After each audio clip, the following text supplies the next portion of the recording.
Everyone, and welcome back to our Shackleton Expanse campaign. Expense campaign? No, let's start that again. The Shackleton Expanse campaign for Star Trek Adventures here on Modiphius, the Twitch channel where everything is cool. Welcome to my lovely players. Week on week, they keep coming back in spite of my brilliant jamming. Let's go around our chat, see how everyone is. Anita, how are you doing, my friend? You good? I'm doing well. I just got done painting a bunch of dice that were unfinished, and so you get some pretty ones now. Nice. That's super cute. Are But my you hands are inking them definitely yourself, like the yeah, little numbers? yeah. That's I've so got cool. the mini paints, and I've just been inking dice is actually like very easy and very therapeutic because you don't have to worry about like being too particular. You just smear the paint all over, then rub them off on paper towel. It's good. Yeah, that's cool. Yeah. Nice. Awesome. But yeah, other than that, we've got shows on our channel that we're doing casting for. So if you go into Critical Misses on Twitter, you can sign up for a bunch of games. We've got games on Monday, Wednesday, and Friday. So we've got a little bit of a spread. Beautiful. Thank you so much. And Tom, Hello. how's the weather been, Tom? We never always talk about the weather. It's been hot. It's been hot, it's been dry, but there's a nice wind with it, so it kind of takes the edge off, you know? Nice. So it's really nice out there, actually. Not too bad. Not too hot, not too stuffy, and it's got a nice breeze. That was your Tuesday weather report by me. If you are in my local area, nowhere else. It's just a very specific local area kind of report. Yeah, but working outside is important. Yeah. But yeah, it's been a pretty good and busy kind of week. Had a great episode of Blood on Sand on Thursday, which was really, really fun. Really, really fun. Yeah. If you haven't seen it before, there's some very much emotional things there. That was great. It was a lot of fun. Okay. Yeah, so you're gonna have to catch up, Samantha. I am, yeah. Yesterday I did some Call of Cthulhu with some old friends of mine, where we did Call of Cthulhu. We're doing like a little short mini series with Lindy and Pruitt and Greg and Don and all those back together. So that's going to be a lot of fun. And obviously today coming back into Star Trek, which is always good. And then obviously prepping for the LARP on the weekend, making sure everything's all good and proper, and then a 4-hour drive to get there on Friday, which is a bit of a pain, but it's an easy drive. So, it's just go like right in a straight line and just keep going until you see the coast. That's pretty much it. That's about right. Yeah. It's fairly accurate. Yeah. Cool. I'm looking forward to seeing you. Yeah, me too.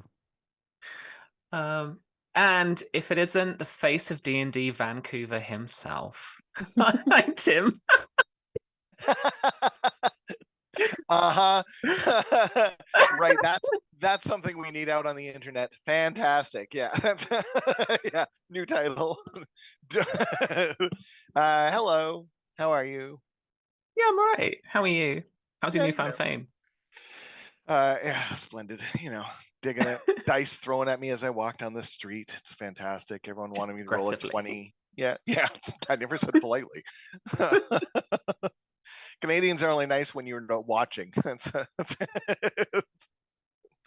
No, things are interesting. I got a holiday coming up, and it's potluck day today, so I will be eating through the episode. I mean, it's my lunch, so also I'll be eating lunch. That's fair. Yeah. Bon appetit, or whatever they say on Andoria. I think there's a lot of Andorian. I don't know what would it be. Andorian flat root, let's say. I love it. Yeah. All right. Thank you so much. Susie. Hello. Would you like Queen a Canadian weather update? Yes, Queen of the Sims also. Hot, muggy, terrible. Muggy? So you're in Ontario, though, right? Yeah, Southern Ontario, where I live, is between about 3 lakes. So 3 of the Great Lakes. So during summer, it's just death zone. Yeah. Are you near Toronto? Yeah, I'm about an hour and a half away. So it's like... Toronto's further south than the top of California, to give people like nerd geography. Yeah, these two, Samantha and Tom, know because I used to be a northerner when I lived in England. I was the most northern one, and now I'm the most southern of our little friendship group, and they never let me forget it. So, Canada, actually quite far south yeah, on the old longitude. Or latitude, Horrible. whatever it is. terrible. The flat one. Well, yeah. But Yeah. yeah. Hot. Um, Other than that, right. good. Thanks. I'm in my Sims era. You are. Mine is coming around. I can feel I'm it. gonna get you. Yeah, I'm just gonna Yeah, keep you are. sending you TikToks with the Sims buy mode music. Yeah. I've got to finish my stabbing Greeks in the whatever the VR bollocks is on Assassin's Creed thingy. Gotta get my Cassandra era out first. I think I'm about halfway through. I think level 50 is the top, right? And I'm about to level 25. I think so. I've just met Hippocrates. Is that his name? The Hippocratic Oath, right? Yeah. Hippocrates. Yeah. Yeah. I thought you were So, going yeah. for a joke. I didn't know That's you were fine. being. I was like, okay, and what? It sounded like the setup for a joke. Yeah. I right? thought it was. I was like, yeah, sure. Okay, good for you. No, it's true. I just met him. I'd had to find some records for him. It was a great fetch quest. It was just the best. I think what I Game- liked a lot about gameplay. Assassin's Creed, that one, is when you meet Herodotus and you're just like, shut the fuck up. Oh yeah, and he follows you through quite a while, doesn't he, as well? Yeah. Gameplay. All right. Well, we should actually, speaking of gameplay, play some games. So let's do that. Tim, you have the log for this episode, and this is, folks, this is Broken Promises. This is our 6th episode. Take it away. Ambassador's log, stardate 48735.1. Almost the entire Imperial fleet in this sector is docked with the station. Order of General Kargan. Rumor has it that the malfunctions the fleet's been suffering is like full sabotage for the whole group of them. Captain Akul of the Mupul is the latest victim. His Klingon words. His Rustati recently dying in one of these accidents, and he's vowed to seek vengeance. They always seek vengeance. To try and calm tensions, though, the Admiral and the General have called a team of the senior officers from both sides to investigate the issue. And both Chief B'Rel and I have been called in. I wonder if she's still wearing the heels. So, in one of the boardrooms, just down the corridor from Ops on the operations deck, you are in a pretty large meeting of both Starfleet and senior Klingon officers. Lieutenant Olok's at the front as the chief engineer of the station. He is taking you through various reports, schematic, incidents up on the screen as he's going through a log of all of these kind of malfunctions and accidents that have been plaguing the KDF in this sector. He's giving you a briefing that these unexplained failures in key systems have been affecting the crews for weeks. Several of these malfunctions have caused damage, even deaths. One crew... Oh my god, I went back to my wrong thing. I just pressed a shortcut on my browser. That was helpful. I only wanted some technobabble. Some of the crews even tried to... Oh my god, scroll down, please. Modulate the couplings off and on. Yeah, actuate the positronic reaction controller, and that failed. And then the photon pulse chamber needed resetting, but it was the master one that broke. And then he's taking you through lots of like very specific, it's like one of these kind of briefings. And he is really putting across his really devil's in the detail with him, and he is kind of trying. You can see, particularly, I guess, Oshron, you can see from your negotiation training and stuff. He's feeling a little bit of the pressure. This is definitely the presentation he's been working on for a couple of days solid. So B'Rel and Oshron, you're in this briefing with the Admiral, with the General, with Ambassador Yang as well, sat across from both of you on one of the long sides of the table. And General Kargan finally, after what seems like hours with Lieutenant Orlok, puts up a hand and says, "That's enough." And he turns to the table and he says, "I believe that the failures are a complex series of intentional sabotage." And he puts across, not intimidatingly at anyone here or accusatorially at anyone here, but he gives a kind of like beady eye across the table. So there's kind of like a little bit of excitement about that. Not that I trust much of the technology aboard these vessels. It's more the crew that I would stake my life with. However, I believe, and he looks over at Admiral Heber at that point, that some discretion needs to be used here in this investigation. While he's talking, can I I'm like chewing on some Andorian flat root, and I just kind of like reach over and I reach over to B'Rel's pad, and I just want to flip through because she's got the engineering one. I want to flip through really quick and see if it's only Klingon ships or if any Federation ships have been affected. Yeah, as you click through. Can I make an engineering roll to try and gather us some momentum to start the game? Yeah, absolutely. Heck yeah. So from insight and engineering then. This is going to be difficulty 0. Okay, good, because those aren't my greatest rolls, but that's okay. I'm sure that I would do this feeling like I knew what I was looking for anyways, when really I don't necessarily. Boom. 1 success. All right, so you got us a point of momentum as well. And that success tells you as well that this is only Klingon vessels have been affected.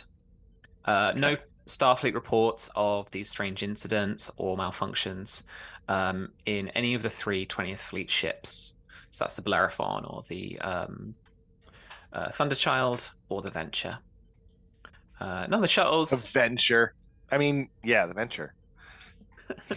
And none of the runabouts as well have reported any strange malfunctions. Okay. There is a quite intimidating looking captain at the end of the table, and he's stood just kind of behind where the briefing is taking place. He's got his arms folded and 2 officers flanking him on both sides. And he steps forward and he slams his fist down on the table. "General, I demand vengeance. My Rooster has died due to one of these accidents. I demand vengeance." And the general again puts up like a hand and he says, "All in good time, Captain." He motions to you, Chief, and to you, Oshron. And he says, "Captain Ackle of the Moop Wall." Ambassador Oshron of Andor and the Federation. I'm sorry your pet died. B'Rel just sort of reaches over, puts a hand on Oshron and squeezes very tightly, like, "Please stop talking."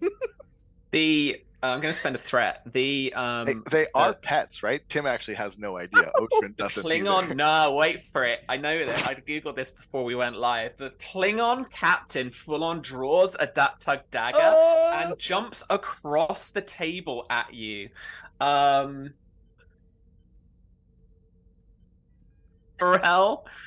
or Oshron, do you want to try and stop this happening? Hey, B'Rel. B'Rel is gonna just try and like push Oshron out of the way, like throw him out of the chair, because she knows that you can't knock a Klingon out of the way. If a Klingon's coming in with a stab, you've just got to move the thing that's target. Stab. Yeah. Yeah. All right. You just kick my chair from underneath me, and I kind of drop instead of like going sideways. Like. Oh yes. Yeah, full so Susie, I need I'm gonna roll against you. I need a daring and security test. Okay. Use that momentum I gained. I've got a focus from hand-to-hand combat, And I'm not spending any more dice to roll any more. I'm not spending any more memento threat to roll any more dice. Okay. I'm going to use this momentum to save Oshron's life. Cool. All right, so you're rolling 3 dice. Yeah. Let's see what We're we off to get. a- I've off got to to a good focus start. here. Oh my god. B'Rel doesn't care about Oshron, sorry. Oh, I get stabbed. So This is a good I start. I don't I'm even enjoying it, I don't okay. even flinch. Like I'm just staring right at him. I'm suspecting that he's gonna stop, like like Worf does all the time. Okay. Oh god. This tug dagger lands in your chest. There is chaos around you as B'Rel tries to push you over. General gets out of his chair. Starfleet security comes through the door. This captain has like stabbed you, like maybe in the heart. This was 6-7 stress, which means that you have an injury. You can Fantastic. spend 2 threat now to avoid it, and you can remain in the scene. Yeah. Or you we'll, can be stabbed and have an injury. well, I I've been guess. stabbed, but we'll use the 2 threat to reverse the injury part. Okay. So I'm not gonna die from this one. That'll prefer that. You have a duck dagger sticking out of your rib cage. My face right now is like that meme where the dude's eating the popcorn. Like I just have no clue. Like it's just everything about this is like so. I'm in shock. So I'm like doing that kind of oblivious thing. The captain, Captain Ackle, is screaming at you as he's pulled out of the meeting room, screaming, "He was my brother by right!" Rah, rah, rah, rah, rah, and like gets yanked out. And Lieutenant Orlok at the front of the presentation is like just stood there looking around like, what the hell? And the admiral's stood looking at the general. The general is just looking furious. And then finally, Admiral Hebert just says, "Can we have the room, please?" And I'm then just like everyone files out besides like you and B'Rel. I like to imagine that I'm like doing first aid on Oshron right now. Like he's got a dick tug stuck out of him, and I'm just like, oh, Taylor's sake. I'm like trying to stop him from dying. The on admiral this just floor. pips through and is just like, can we get medical assistance? And then like there's some chatter about like, is everything all right, Admiral? What's going on? And she's just like, yeah, but some medical assistance up here would be great. Thank you. And there's just the 3 of you now in the meeting room. I'm just gonna kind of deadpan up towards B'Rel as the realization of what just happened. Not a pet is all I'm gonna say. And she just looks at you like there's like a little bit of anger in there because it's like a cultural thing for her as well, right? But also just like complete disbelief. Just like Why not just say my brother? Like I don't understand. because these terms mean a lot to us. Oshron. Oh, I'm sorry. I didn't mean any offense. It was trying too hard. Well, we have now you different know we what have different happens. terms. I have 26 brothers from 4 different parents. Like it's not the same. It's different, right? A Rustai is more than just like brother. It's someone you choose. You swear a blood oath with them. Like it means Like a lot best more. friend. More than that. That's cool. This knife hurts. Yeah, it's gonna hurt for a bit. Sorry, Tim's Finally- She laughing like out. taps the Ocean's side of his not. face, gives him a little pat, like you'll be right. He's not all there. Finally, to medical, a nurse and a doctor from sick bay turn up. Little Starfleet briefcases in hand, medical tricorders come out. A hypo spray gets put to your neck immediately. And the admiral says, "When you're back on your feet, I hope that there can be some discretion, like the general advised. Chief, I'd like you to really take this on as someone who kind of steps in both sides of the station. the general can't overtly do anything if it is sabotage, because any such investigation by the Imperial fleet will surely spook whoever's doing this. Mhm. But Starfleet can definitely take a look. And as someone who is in both camps, I think you'd be perfect. I'm like holding the gashing wound. Do we have any like? I'm still in shock. I'm sure that Oshron would just be kind of like going on, like he has no idea what's happened. It'll set in like later, and it's gonna just be like one of those very much like, do we have any leads? like, am I a lead now? No, I'm not a lead. Do we have any leads? It can't be the captain. Nothing. He's way too angry to be like subtle. I'm sure we can discount the captain. Yeah. Nothing from intelligence to suggest who this might be. But we do have all the incident reports, the logs. There's a entire fleet of Klingon officers here now, probably around the Galleria, or if I'm to be believed, the lower decks where the Targ pits are located.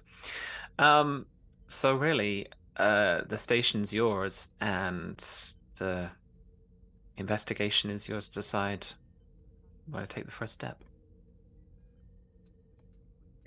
I have a couple of ideas. I would like to investigate sick bay first. Let's take you up there. So you poodle off to sick bay. We head over to Eka's place, where breakfast is being served. The old little breakfast shift. Harvey, you're just getting something before your shift begins down in the hangar bay. What kind of things are you eating? What kind of things are you serving as well, Eka? So Eka has a good selection of it's one of those Star Trek spreads where it's a bunch of fruits that they grab from props and painted different colors. So there's like a watermelon, but it's just been painted black with purple stripes. And obviously like there's dragon fruit because they look different from what standard viewers would see on a table. Other than that, there's like a little selection of just it is definitely one of those Star Trek tables that has like weird looking food, but really it's just regular food that's been organized or displayed in such a way that it looks different. But there's also, because there are a fair bit of Klingons on the station, there is a selection of Gacht and what's the other stuff? I think it's Ruchhold. It's some Klingon fare as well as some standard human breakfasty options. Yeah, and I I've been think told to your try out servers. something called a waffle bar. I don't know. I think your servers as well are basically like having a hard time keeping up with like the Klingon portion of the breakfast buffet. Are you doing gok Like- and waffles, not chicken and waffles? That's amazing. I mean, I could. This is a blended station after all. We're working on Fusion on cooking. different flavored fusion cooking here. Yeah. I think I'll put a plate of gok and waffles in front of Harvey. I've been told that we need to try expanding our menu. Can you just let me know if this is okay? No, it's not. What? You look down, don't- Harvey, and some of the little worms on the plate are wriggling still. Oh. They're better if they wriggle, apparently. I mean, in another life I was all into Klingon cooking. Not my thing though. I don't think it's and he takes one of the wriggling things that got on a waffle somehow and just I don't think it's really mine either. He pushes Do you want the just thing waffles? away. Can I have some fresh waffles? This one's been wrigglified. Yeah. He All right. kind of pushes. Maybe I'll Thank you. see if B'Rel likes this. Probably. Next to you, Harvey, and a kind of like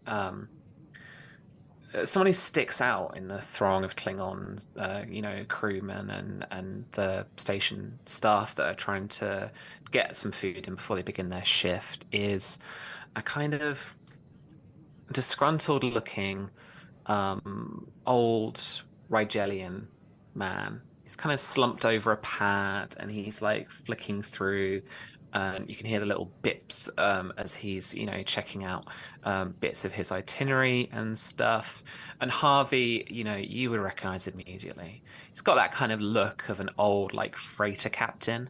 He's got a crew of like 4 people and they're having to keep an entire ship together. His overalls are, looking a bit more burnt and disheveled than you would expect, as usual. A lot of kind of like, goop and soot down kind of various sleeves and pant legs and stuff. And he's just kind of muttering to himself. And so this tired old Rigelian guy is, I don't have enough latinum for this. Never going to be repaired. Harvey will kind of look to him and go, "Waffle?" And he just kind of looks up at you with this the poorest little expression on his face. I don't suppose it's made of gold pressed latinum, is it? I don't think so. I could ask Eka, but no, probably not. Having some troubles. I'll never get this all repaired. Well, I work on the station. Maybe I can help you out. If you'd let me have a look. I can barely afford the fees. You're not in the market for a freighter, are you? Oh, well, I mean, it depends on the freighter. I mean, possibly, I guess. How I don't know how much freighters are going. Is it against regulations to buy a freighter? Maybe. How much? I mean, a few bars, if that, really. Right. I don't really get paid. Not really in Starfleet. And he just looks up at the next person, which is Eka behind the bar. It just says, "You don't want a freighter, do you? How much? Get me home in a few bars of latinum and we're good. Call it even."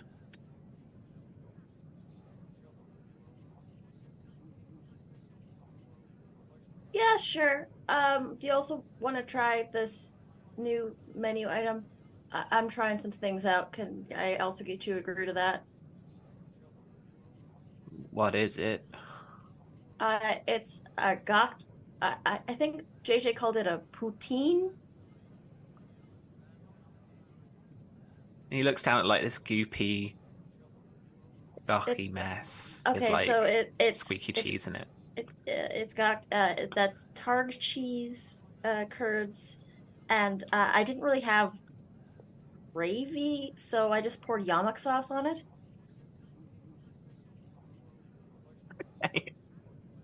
For the freighter and this dish, I need you to negotiate this deal. I have a focus in persuasion. Oh my God. I don't know whether to be offended for poutine or thrilled for Star Trek. Like, it's like this is morn food right now. I'd Yeah, try it. Why this not? is the most Quark that Eka has ever acted, I think. Yeah, that's fair. Okay, I'm gonna. Gotta be better than root beer. Root beer. All right. He's gonna try and negotiate a bit on the price and stuff. So I'm gonna spend a threat to roll 3 dice. Did you want to add any extras to yours? Does my focus in persuasion, or I've also got trade Yes. negotiations or black market Yes. dealings. All right, sounds Yes. good. So I'll give you a point of threat for an extra die. Okay. Let's do it. Sure. Let's go. Oof. Well, Oh, that's a complication. sure is. And with 3 successes over the 1, I got a couple of momentum from that. Oh, look at me with my little threat. I'm gonna keep it in there. You got a nice little threat pool going on. Yeah. And after the kind of discussion of the how many bars he actually wants of Latinum, you get it up to more than you would have liked necessarily You're to. fleecing me here. But on the plus side, this is very good. Is it? And as your I got something thumbprint there? goes on the pad to like exchange the value of Latinum, he kind of pats Harvey on the shoulder, hands you guys the pad, and goes, "She's all yours," and then fucks off. Oh, Why do I feel like I just Bye. bought a lemon? and I mean, it Harvey will worked for have a look. BW. Yeah, Harvey will have a look at the pad and see the specs of the freighter. Yeah. Is there a specific freighter that you looked up, or? It's like a Rigelian freighter. It's basic Oh. freighter design, but it's got a Rigelian kind of design to it. So everything's like turtle inspired. It's got like a kind of like the hull has got more like a shell on top, and all that kind of stuff. This is the Calonia. Docking Oh. fees look like they're worth more than this ship is even valued at. Oh, they absolutely are, Harvey, because the Expanse really did a number on her. Her sensors are currently just not sensors; they are destroyed. And the hull integrity, so the structure, has been damaged as well. This is going to take some time to repair, and for to requisition the parts and stuff like that. I mean, it's a little scuffed and damaged, but nothing that a bit of spit and polish won't buff out in a little bit of time. Honestly, you to be get me- honest, these freighters tend to be quite good. Not bad at all. Honestly, it'd be more worth it if I sold it for scrap. Well, I mean, if you want, I can work on it for you. I don't mind doing that. It'd be a nice little I mean, I have always wanted to get my hands on one of these. My parents had a normal Altair freighter, which is nice, Federation freighter, but it's not quite as, I suppose, exotic, I suppose you could say, in these. Tell you what, you get a good enough space worthy that I could probably sell it to at least recoup some of the exorbitant amount that I paid for this. I'll split the profits with you. Okay. Give me. It's going to take a bit of time. I'll keep you updated, but I'll get it working spick and span before you know it. Okay. Alright. I'll transfer it to a quieter hangar, so that it doesn't get in the way. And I'll quickly just transfer it on the pad. And Are you sure it's even going to be able to move from point A to point B? We'll use tractor beams if need be. It'll be okay. It's not the first completely disabled ship that we've had to move. It's pretty standard stuff. Well, I'm trusting you. Enjoy the poutine. Slap Harvey on the back and get back to work. Oh, rather the gah. Lucky for you, your shift's about to start. Yeah, I just gonna take my coffee, Eka. I'll see you later. All right, you head down to the Zambezi's launch pad instead of trying that poutine. All right. With the dermal regeneration all complete and all of your organs pretty much intact, the both of you, the station's yours to start your investigation. So B'Rel, Oshron, what would you like to investigate first? What's your first lead, do you think? Ambassador's log supplemental. That knife wound is going to leave an awesome scar. It hurt like a son of a gun, though. Man, I pissed him off. Found out not a pet. Got to brush up on my Klingon. Been trying to figure out where B'Rel thinks we should go to investigate. I think Klingons, but I'm also thinking not Klingons. Maybe if I just don't talk, I'll be the pretty one in the conversation. I'm doing this like right next to you, B'Rel, in the med bay. Like this I is think like she's used to it, and she's just like, yeah, computer end log. "You done? Is it good? Yeah. Thanks. Yeah? Do you think Tadok's gonna be into that scar? Or you think he digs scars? I hope so. I think he does. I think he does. I mean, he'd never say it. It would be like, how would he? It would be agreeable. All right, we I have an idea of where we should go. Yeah. In the very bottom of the station, we have I don't know, have you been down there? Yeah. You've seen the top pits. Yeah, they're awesome. I mean, I have seen some of the fights. You seen my Tog? You have a Targ? How have we been friends this long and I didn't know you had a Targ? Come on, I'll introduce you to Zamboni. Oh my god, that is the greatest name. Hockey.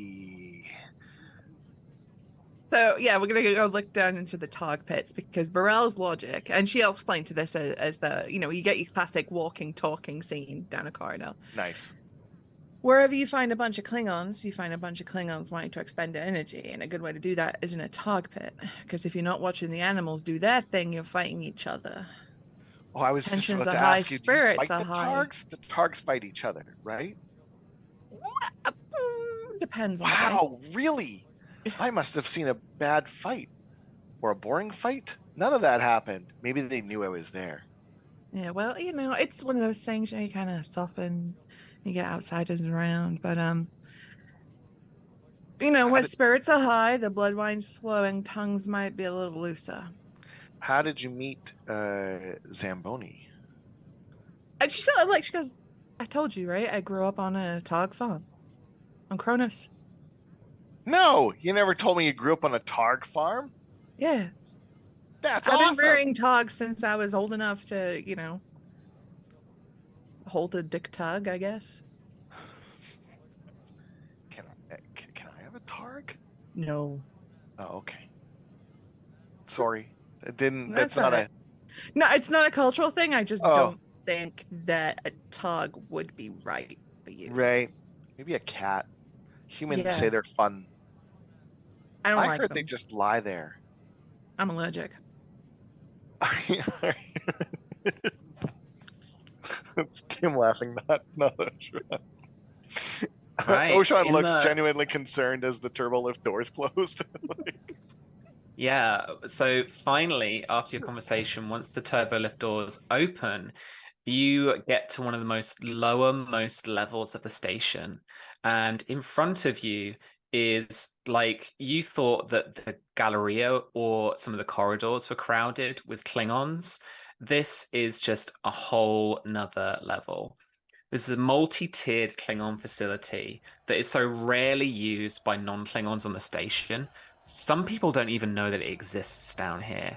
You have to go down by the fusion generators just above where the station's basically cooking, where its engines are. There is a massive blood wine hall, Targ breeding pits, a dedicated Klingon-only medical ward. So as you're walking by, Klingons are getting Daktag daggers are getting pulled out of Klingons, and there's no surgery or hyper sprays or anything. And it has one of the most extensive, well-equipped combat training centers on the station. So there are, Becks that are comparing like batliths and are trying out beautiful ceremonial daggers and mek'leths and stuff like that. And decorating the bulkheads around you are tapestries that some are even rumored to be on loan from the Great Hall on Kronos. So, and you're trying to move through this like gaming convention crowd, right? Where it's just like you just can't move for people, and Klingons left, right, and center, and Oshron, you're just getting like the death stare by everybody here. Like in a sea of tan skin, you are a blue guy with antenna, and you are sticking out like a sore thumb. So I know from my kind of like fascination with Klingons that I established in like episode 1, and from being friends with B'Rel, that the point is to not let that hit me, and I have to kind of like just stand my ground and not be rude, but be like aggressive back, right? So I kind of like put on my best, what would B'Rel call it? My best, oh, he's trying face. And and I look just like back, right? Like, and I kind of like at some point I'll say something very like kapla, and just kind of like grab somebody's blood, like I'll dip into the blood wine, I'll smash it really hard, I'll slug one back, but I'll make sure that it like most of it kind of goes over me instead of in me. That way I don't get inebriated, but I look like I'm drinking. I full on Cookie Monster it, and I just like double down on the roll. I'll make a persuasion roll if I have to.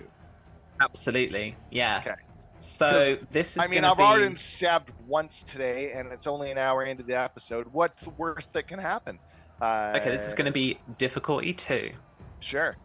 Who knew Persuasion. that B'Rel's toughest mission today was to keep Oshron alive, not to root out saboteurs?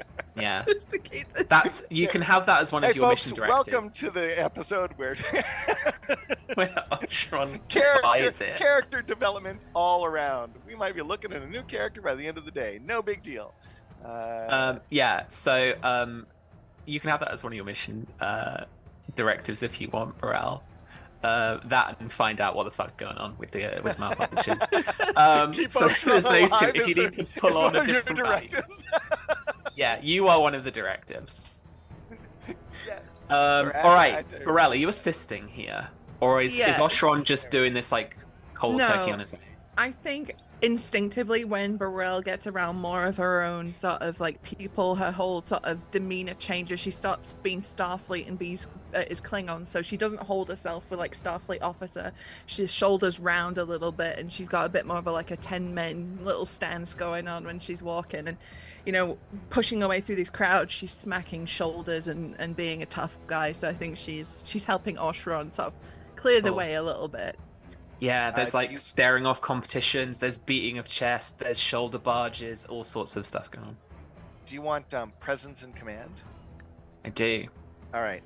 Can I turn on my Xeno relations for a focus? Yeah, you can. Great. All right. Let's do this.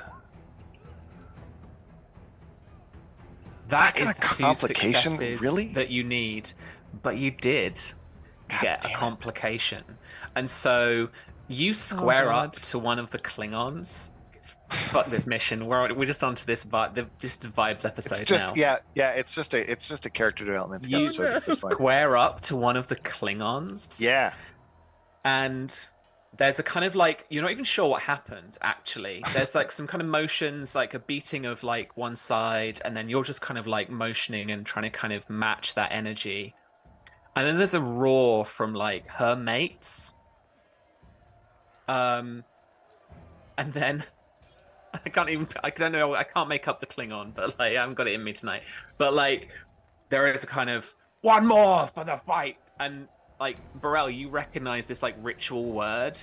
But Oshron, you're not quite getting it until you're dragged into. I just agreed for. Of course, yeah. Yeah, a small side ring where you are like Fight Club style, surrounded by Klingons. Let's go. Oh God. So as I'm kind of being dragged in, I'm kind of like, like it's gone from that like fake confidence to more of that, like, okay, we're doing this. And B'Rel kind of give you the like, you better get information while I'm being deadified. Well, I think B'Rel, at the minute, she's like, oh God, I gotta keep him alive, and I love the idea. I don't actually know if this is Klingon or not, but of like having a second in a duel. So if anything terrible happens, I can like get in there and stop him from being killed. Tag team? Are we doing a tag team match? I tell you, you have to say these words in Klingon. I'm like, repeat after me. I just yell them out as loud as I can, the exact way. Then I grab your arm and it's done, and I'm like, okay, stay alive. Okay, I'm gonna spend 2 threat. I'm gonna tear my shirt open. Can I gain a threat for us? Can I take one from you just for like impact? Like I want to show off my scar and be like, "Arr!" Yeah. Okay. I'm going back up to 10. And as you do, you turn and you almost just buy it immediately because this battler is getting thrown at you in order for you to catch it. Yeah. All right. And then so there's like Klingon veteran warrior. She's in her battle dress with like a batleth over her shoulder, like the miniature. Go buy the miniatures; they're great. And then she's like swinging it around, like doing some funky batleth martial arts stuff. And then she's like ready to go. Okay. And she just roars at you. There's I'm gonna use that- there's clearly no ceremony here. She's just like up for a fight. Oh yeah, I'm gonna use that determination I just grabbed from you. I'm gonna activate my value. I chose to stay here, and I will use my Anbo Jitsu as a focus. So I'll give myself 2 successes, and then I'll roll fitness and security or daring and security. It's gonna be daring and security. All right, they're exactly the same. So literally, it's just. I'm going to spend a threat, roll 3 dice. Hey, back off! She's got a focus. 3 successes. Oh, come on! So you scored 2. Yeah, I scored right. 2. You'll keep it. You started it, so you'll keep it. I just didn't. I've got 1 momentum, which I'm going to spend on an extra point of damage.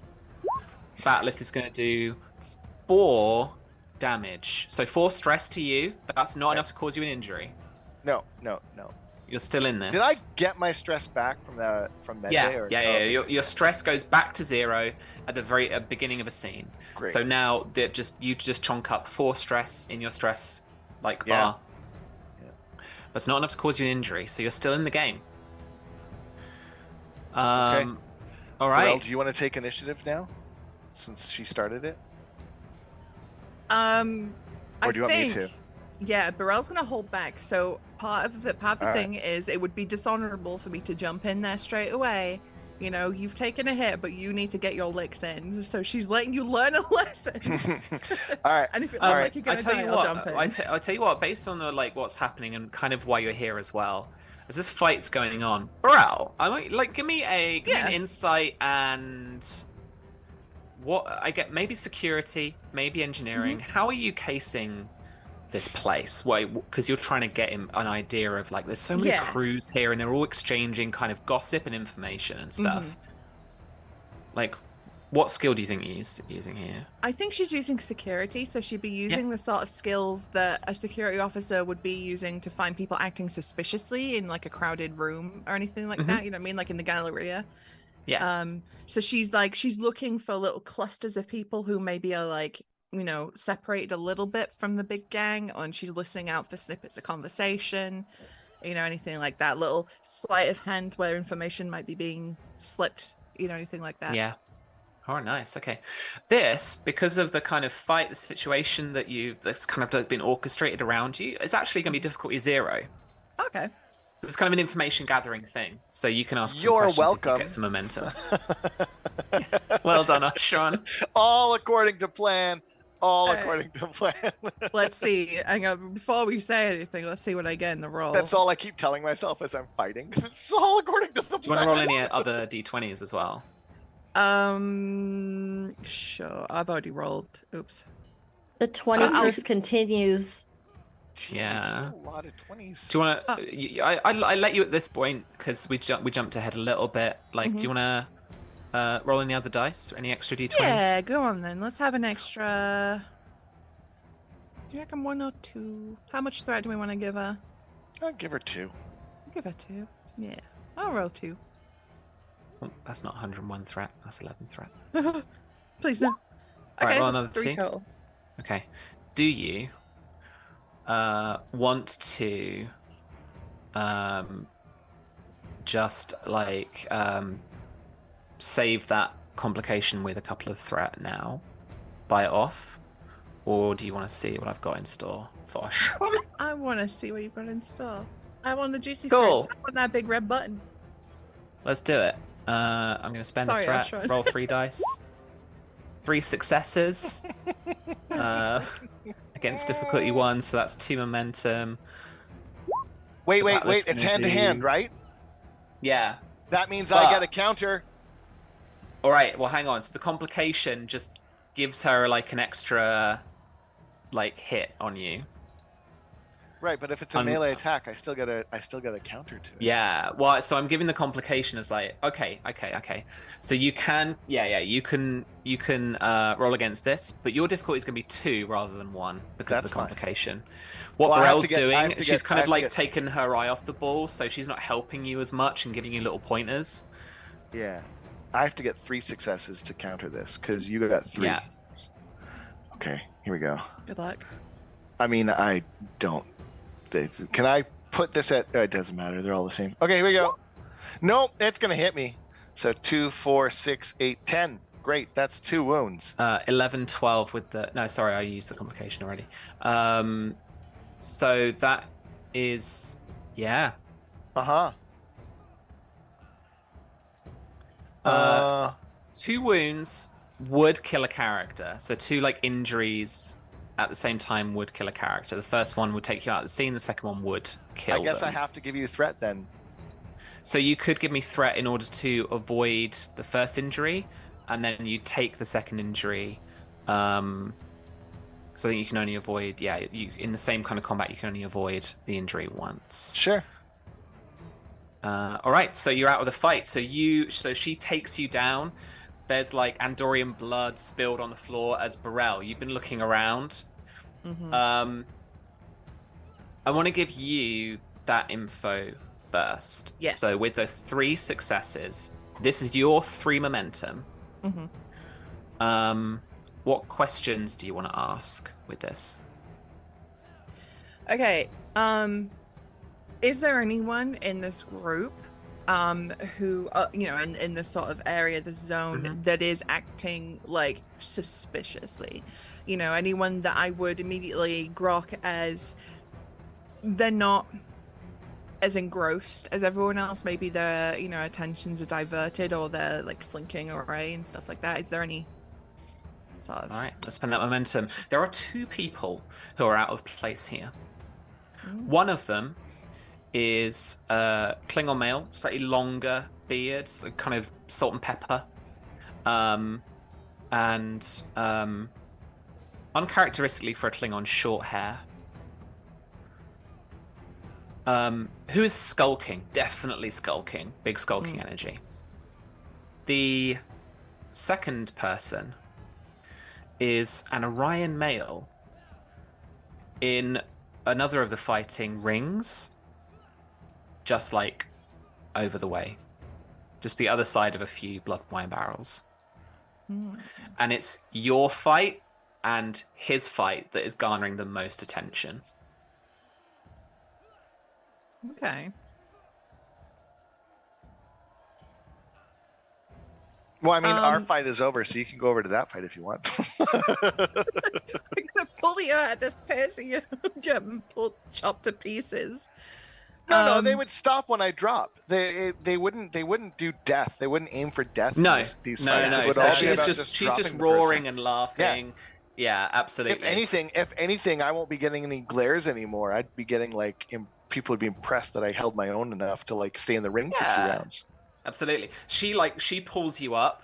thinking like you'll get up, but your side really gains. Like there's a deep laceration, like it's down obviously your wounds. side. Yeah, and so you're going to have that as a trait at the moment. So you've got this injury until you get it treated. Then Great. it's going to affect, like it's going to make your physical, difficulties increase by 1. So like if you're trying to do anything physical, it's going to be more difficult for you. Okay. You still have 2 momentum there, Susie. If you wanted to ask any follow-up questions or any additional questions, they are there for you. Okay. This Orion male, considering we've had quite a few run-ins with Orions previously, is this an Orion male I recognize, or is he wearing any sort of colors or anything that would, like, you know, give him away as being from a, like, from Ellerul ship or anything like that? There are no obvious links to any particular Orion crew or organization that you can tell. But he's not wearing very much, as this is like a bare knuckle scrap that he's in right now.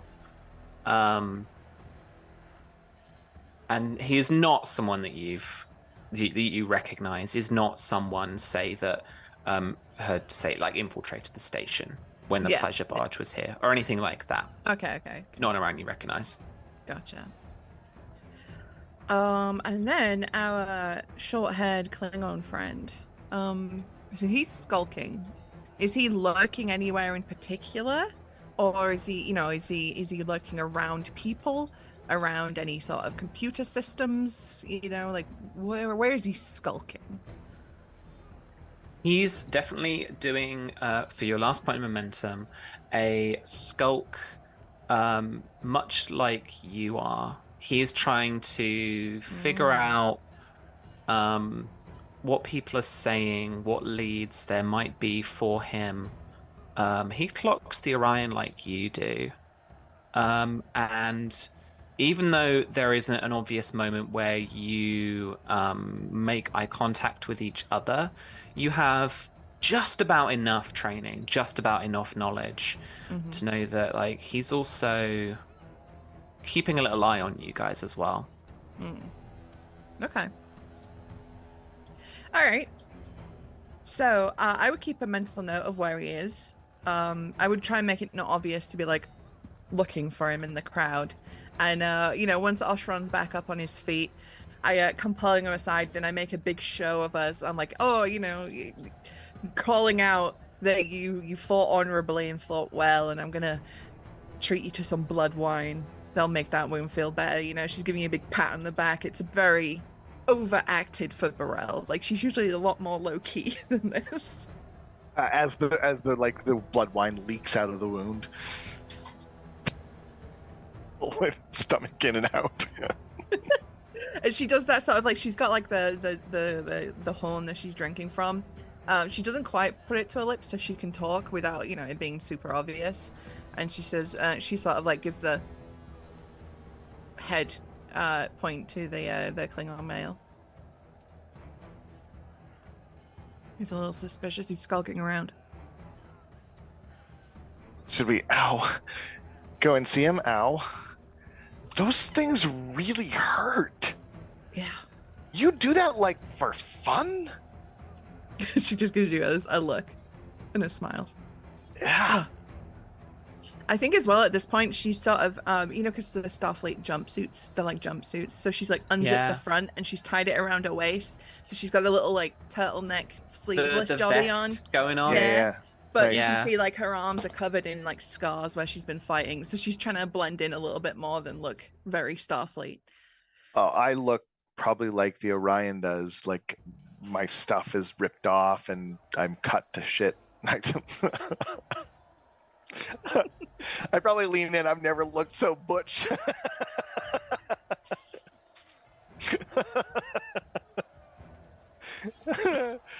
Tim's never looked that butch.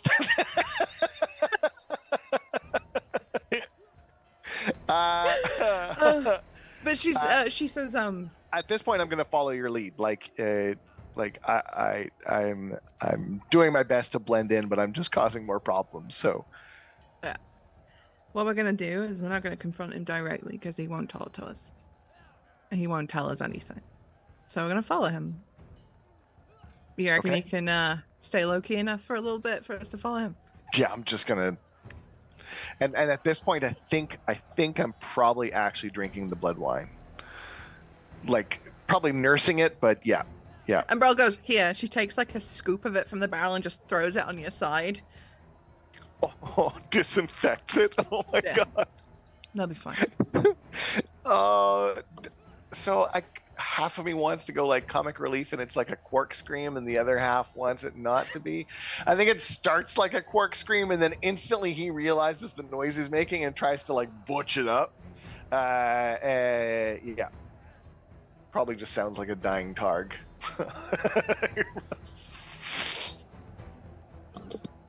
Speaking of, the Targs are up next. So they're like, there's a couple of Targ fights going on around you. You've got the crowd, the Klingons.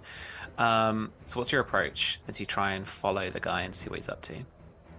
We're gonna keep, like in Star Trek, right? Whenever anyone's following someone, they're always like 6 feet behind. They're like disturbingly close, but in TV logic, they can't see we're here until they do. Yeah. So that's the kind of vibe I'm going for, right? We're always like hanging out where he's just at the back in frame, but he's always quite there. And we, right. we pretend to partake in the various things, but always keeping a little eye on him, seeing where he's going. Can I bet a couple latinum on the targ? Absolutely. Yeah. I'll assist you. I know what I'm looking at. I'll tell you what a good targ. It's what's worth putting your money on. Okay, let's do this.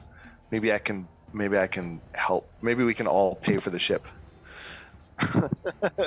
I mean, we don't know that Eka bought a ship. What do you want me to roll? So I guess that's an assist to Susie's role. So Susie, again, this is definitely going to be security. Mm-hmm. Okay. But I'm willing to hear what attribute you want to use based on how you want to approach it.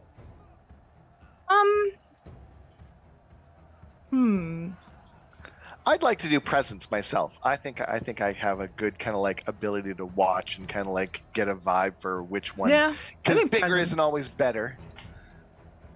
Yeah. But Yeah. it helps. We'll go with Sure thing. presence.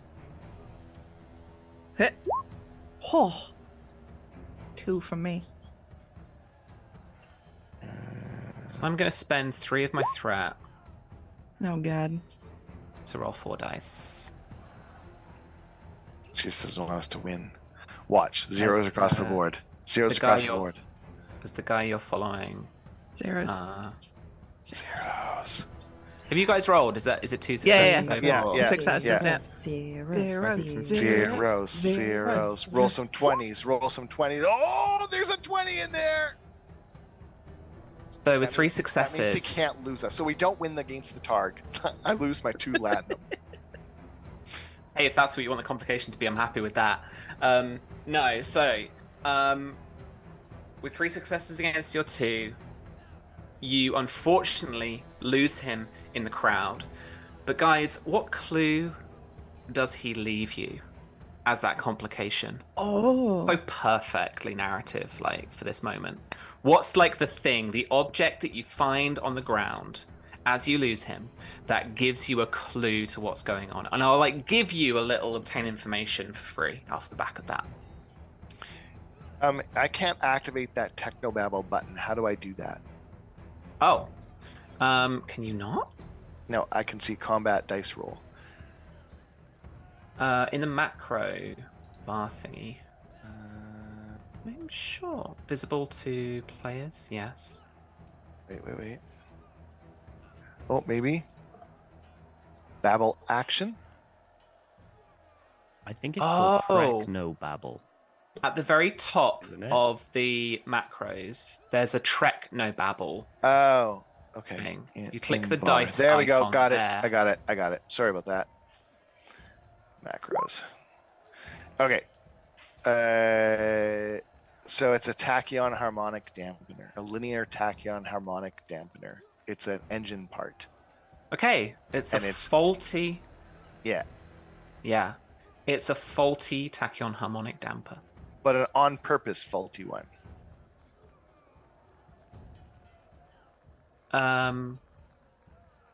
You would have to do more investigation to figure out whether it was Oh, on I was saying purpose or that's the not. clue. Yeah. Okay. But so the clue is a tachyon harmonic damper. Oh, okay. And it has gone wrong. Mm-hmm. And by the looks of it, B'Rel, it has malfunctioned. Okay. And in Um, typical Star Trek fashion, does it just look like a broken catalytic converter? Yeah. Like just like literally a metal tube that looks like it belongs or did belong to an actual engine. And you've been on enough Klingon starships. And because it's a tachyon thing, I imagine that it's some kind of like cloaking device bit part, right? Because there's tachyons involved with trying to detect those and all that kind of stuff. And this clue actually, if you like, if you were right in thinking this, it's almost as if like this hasn't been like replicated properly. Like the configuration's just wrong. It's like it's a jigsaw puzzle piece with just the notches just like that bit too big for some like. Okay. Okay. Burrell's gonna pick it up and she's sort of like heft it in her hand. I imagine it's quite heavy, but she's just like, all right. Oshron, I think we need to bring in some outside help. Is medbay? As I look down at my wound. I She's mean, got, like, engineering, tucks, right? If Engineering. you must. Yeah, engineering. Engineering. And, I got this. and she pulls you aside. That Ryan. You reckon you could talk to Eka? That I could talk to Eka? Sorry, I don't. Yeah, Tim doesn't talk to understand Eka. what you're asking. If there's Orions on the station, Oh, I see. Okay. Yep. Yeah, I can do that. see what they're doing there, because usually up to no good. Okay. And then yeah, so she's gonna like put one arm under you to get you up and out of the Klingon sort of zone to free you from this hell. There's a part of me that like, oh my god. I have to do it. I can't not. I'm so sorry, everybody. B'Rel, I kind of like, as we're passing the Klingon med bay, I kind of look at you and I'm like, I gotta get it fixed here, don't I? And she just sort of looks at you. Just gives you a shrug if you want. Yeah, we gotta get it fixed here. All right. Fixed.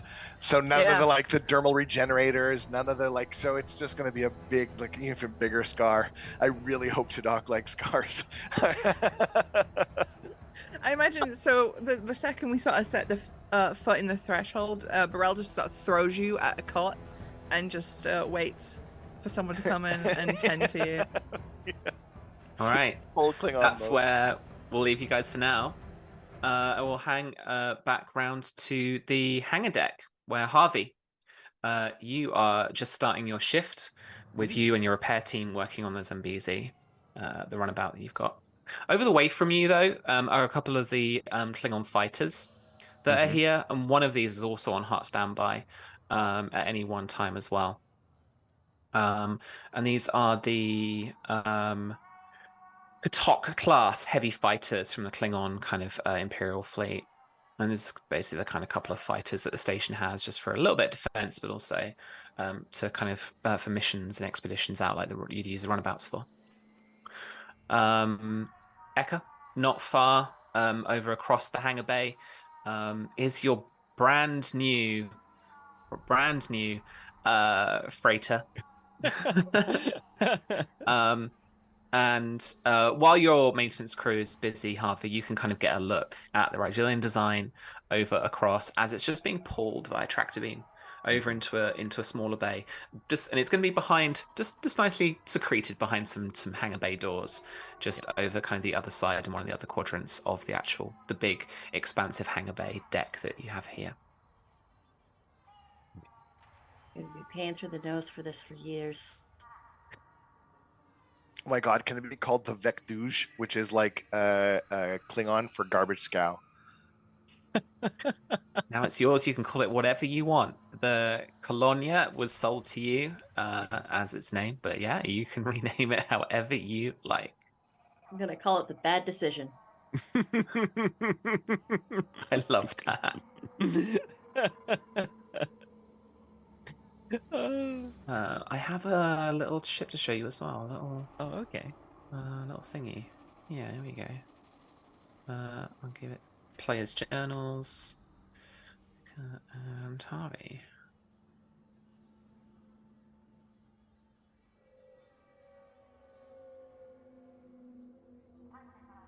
And there you go. That's your little ship. Oh, So yeah, pretty standard freighter, just scale 3, not massive. It can fit inside the cargo deck here. Not phenomenal system stats. The departments are pretty low, but it does have some phaser banks.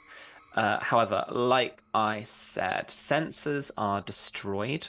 That's going to take quite a bit of work. These are both essentially extended tasks that are going to take a little bit more, like a couple of episodes at least, to really kind of get through whilst you're kind of working on it more as a hobby than actually your duty shifts will allow. yeah. But Eka, you could, bring people in for a little bit of a fee and help you out repairing some stuff, gathering some spare parts and stuff like that. The structure is disabled, mechanically speaking. So there's been some like hull fractures. There's been a couple of breaches as well, particularly in the kind of lower parts of the actual cargo areas itself. But according to the logs, according to the kind of report that it has on it once it was sold to you, the course that it had laid in was fairly deep within the Shackleton Expanse. Looks like this trader was trying to like venture in, profit from what was here, and then head back into Federation space over the next kind of couple of weeks. But the washboard effect really kind of shook it up. And a couple of the gravitational anomalies just meant that it really kind of buckled under the pressure of the expanse. And so these sensors are destroyed, the structure is disabled. But it is a ship. It's a project, as my parents would say. 8 lifetimes, and none of us could be an engineer. That's why we have money, so we can get people for this. And Harvey, folks, we have the quote of the night. Yeah. Yeah. Harvey will pop on over while he's in the middle of the thing over to Eka, and he'll go. So, did you see it? Did you see it? It looks great. It looks like I got ripped off. No. Eka, I gave the man a free meal too. That's my biggest mistake. I assure you, by the end of it, once I've finished with this, not only will this ship make you a profit, but you will like it so much you probably won't even want to sell it. I'm gonna hold you to that. Trust me. Because from what I see right now, It's I see a loss of 5 bars of gold press latinum and a poutine. It's a fixer upper, no doubt. But I know I can make this better. It's almost like starting again. You've got the mold and you just, it's all lumpy. So what you do, you just kind of smooth it out again and you just start again. I had a few sensor readings on it, and it's probably a good idea that the sensor banks are completely shot, because I think they were kind of taken from a Ferengi freighter and just kind of jury rigged into it. There are a few things there that are a bit. The life support is barely functioning as well, I suppose. Well, or at least I wouldn't want to breathe the air in that thing. Impulse engines could probably do with a complete replace and report. And I'm not even going to start about the warp engine. But once that's all sorted, it'll be perfect. Is there any specifications that you want with it? Anything particular for you?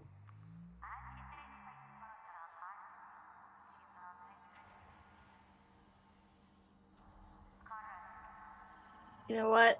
I'll leave it in your very capable hands. Okay. Like, all of the techno babble just completely went over Eka's head. I'm going to leave that in your very capable hands. You know what? Surprise me. Surprise you.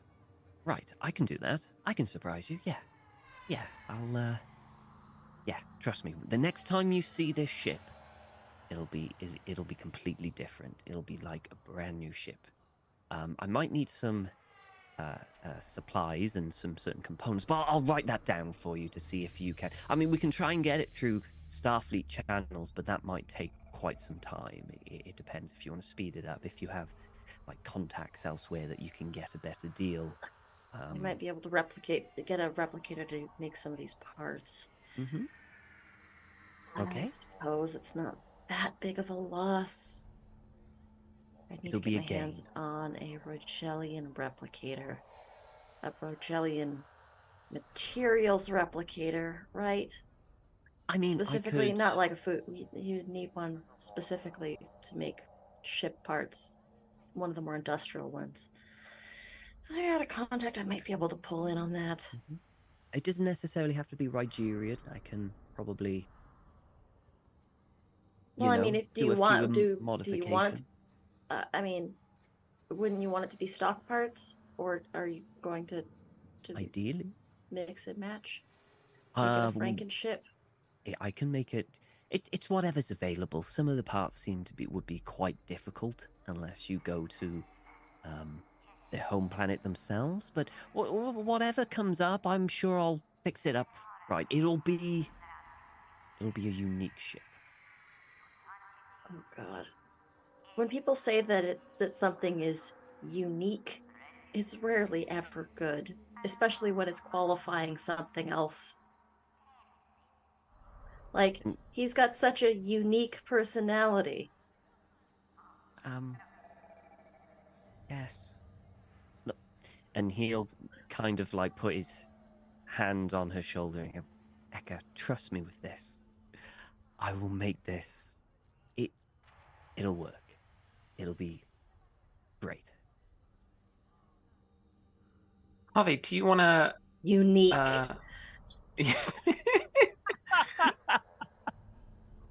Yes. So to get a roll in towards getting this freighter up to speed, we got some little repair bots, in the station to help out repairs, initial repairs and stuff. What do you want to work on? Get them to work on first, sensors or the structure? So I think, well, the whole sensor thing needs a complete. So we'll need a completely new sensor bank for that. Like, rip it out and everything. So there's no point in putting them there until we get the new sensor. So I think fundamentally, I would like them to do just patching up the hull at the moment. Sure. Get the structural, get the base, get the structure sorted, get a solid base, and then you can build on that. But this is not the only thing I want to do. I want to basically get all of the sensory data logs from that ship and from every additional ship to a certain extent, all the information that we have on the washboard. And I want to study that washboard to see if I can maybe come up with a way to reduce the effect of the washboard on this ship. I want this to be kind of like an experimental ship that maybe can go through the washboard without getting absolutely destroyed. Ooh, Yeah. is Harvey's Kind of. pet project gonna Tom Paris the shit out of this place? I'm down for this. So yeah, it's going to be like a mix of all that science thing and then putting it into the engineering. The side. Shackleton flyer. Just please, Sam, don't turn us into lizards that we just don't need that happening. Yeah. Look, it was going to be either of you. It would be Oshron and B'Rel. if we've seen anything of the kind of buddy cop we're not doing this pairings to each I've other made this tonight. time, Sam. This is like to you. I know. No, it won't. Oshrel though, that's definitely an episode. Oh, My God, that's that day amazing. one of us will die. But he just wanted to live. Right, so Tom, Yes. please. This is gonna make me an engineering task. So this difficulty is gonna be 1, I'll say. Usually it increases having a structure disabled. Usually increases those, but because you're working on it, I think that's fine. But your complication range is going to be a 18, 19, or 20. Because of like how many breaches and stuff. Yeah. Complication range of 3. So chuck your complication range thingy up. So difficulty is going to be 1, and we're working towards that work track again. So you know, you want to try and get really just as much like challenge dice or momentum really kind of as you can with this. Okay, so can I get? I'm going to use my value. Anything can be fixed. Beautiful. Yeah. It is that. Can I also have the station support me through the, you know, the things that kind of if. Yeah, for sure. Anissa, do you want to roll for the station for me? Absolutely. This would be for station engineering and I don't know, structure maybe? Computers? I'm not sure. Computers engineering Have a look. or structure engineering? Computers engineering. Okay, sounds good. I reckon. So, Tom, you've also already rolled effectively 2 more successes because of your value being used. So, do you just want to roll 2 more dice? Or do you want to roll 3 dice? I'm thinking now. I want to get as much as I possibly can, don't I? Because the quicker I do this, the happier Eka will be. So,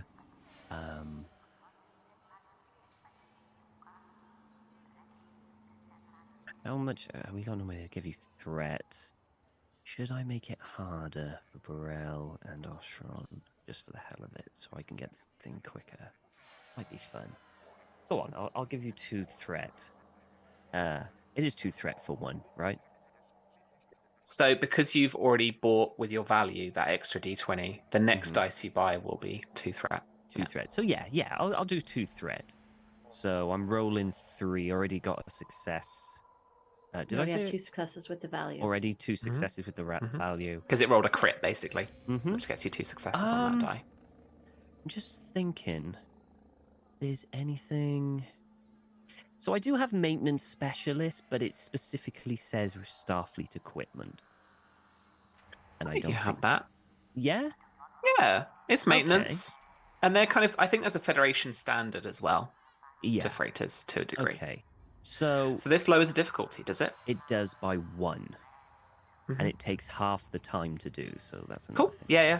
We're not up to any particular time constraints, the time's narrative at this stage. So they are working on it quicker than, you know, they might usually. Right, so difficulty 0. So just roll away. Okay, so I got a 1. Yes. 1. So 1 success plus your 2 from the value used, and that's a 4 success from the station. So that's 4 momentum for you. So I need you to roll then for me your engineering plus 2 in challenge dice. Engineering plus 2. So if your engineering's 5, I think, or 4? 4. 4. So you can roll 6 challenge dice. Was it 60? What is it? 60? How do I do that? Is that through the combat dice roll and you just... Yeah, you can do it by the combat dice roll. Oh, I got it. Or you can do it on the sheet by the challenge dice one. Yes, sorry. And how many challenge dice was it, did you say? 6. 6. There we go. Wondering why that wasn't working. Beautiful. 6 successes there, or 6 6 work you've done. You can spend that momentum in there as well. For each point of momentum you spend, you can gain another like notch of work. So you could do 10 work and complete this. You get 2 breakthroughs here, which might even do it. I'm just double checking.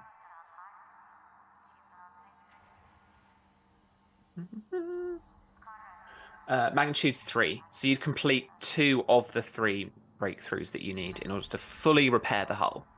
I just realized too that you had said, do I make it more difficult for Oshron and B'Rel, knowing well that she's going to use the threat against us? It just dawned on me that you had said that. Yeah.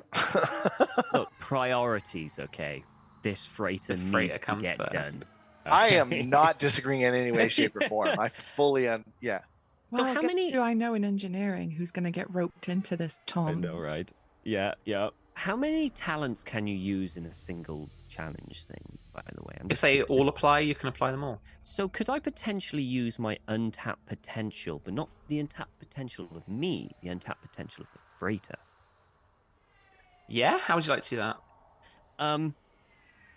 So this could potentially, if I get this right, this could potentially change the way that ships can go through the thing. So this is a guinea pig to what Yeah. potentially could be a scientific breakthrough for travel through it. So I suppose that's the untapped potential. And essentially, when I succeed at a task, which I bought 1 or more additional dice with momentum or threat, which I did, I may roll 1 advantage, and the character receives bonus momentum equal to the roll and adds 1 point of threat if the effect is rolled. All right. Roll me that challenge die. Okay, so That just one one challenge additional. die. Just one Yeah. more. 1. So I get a point of threat.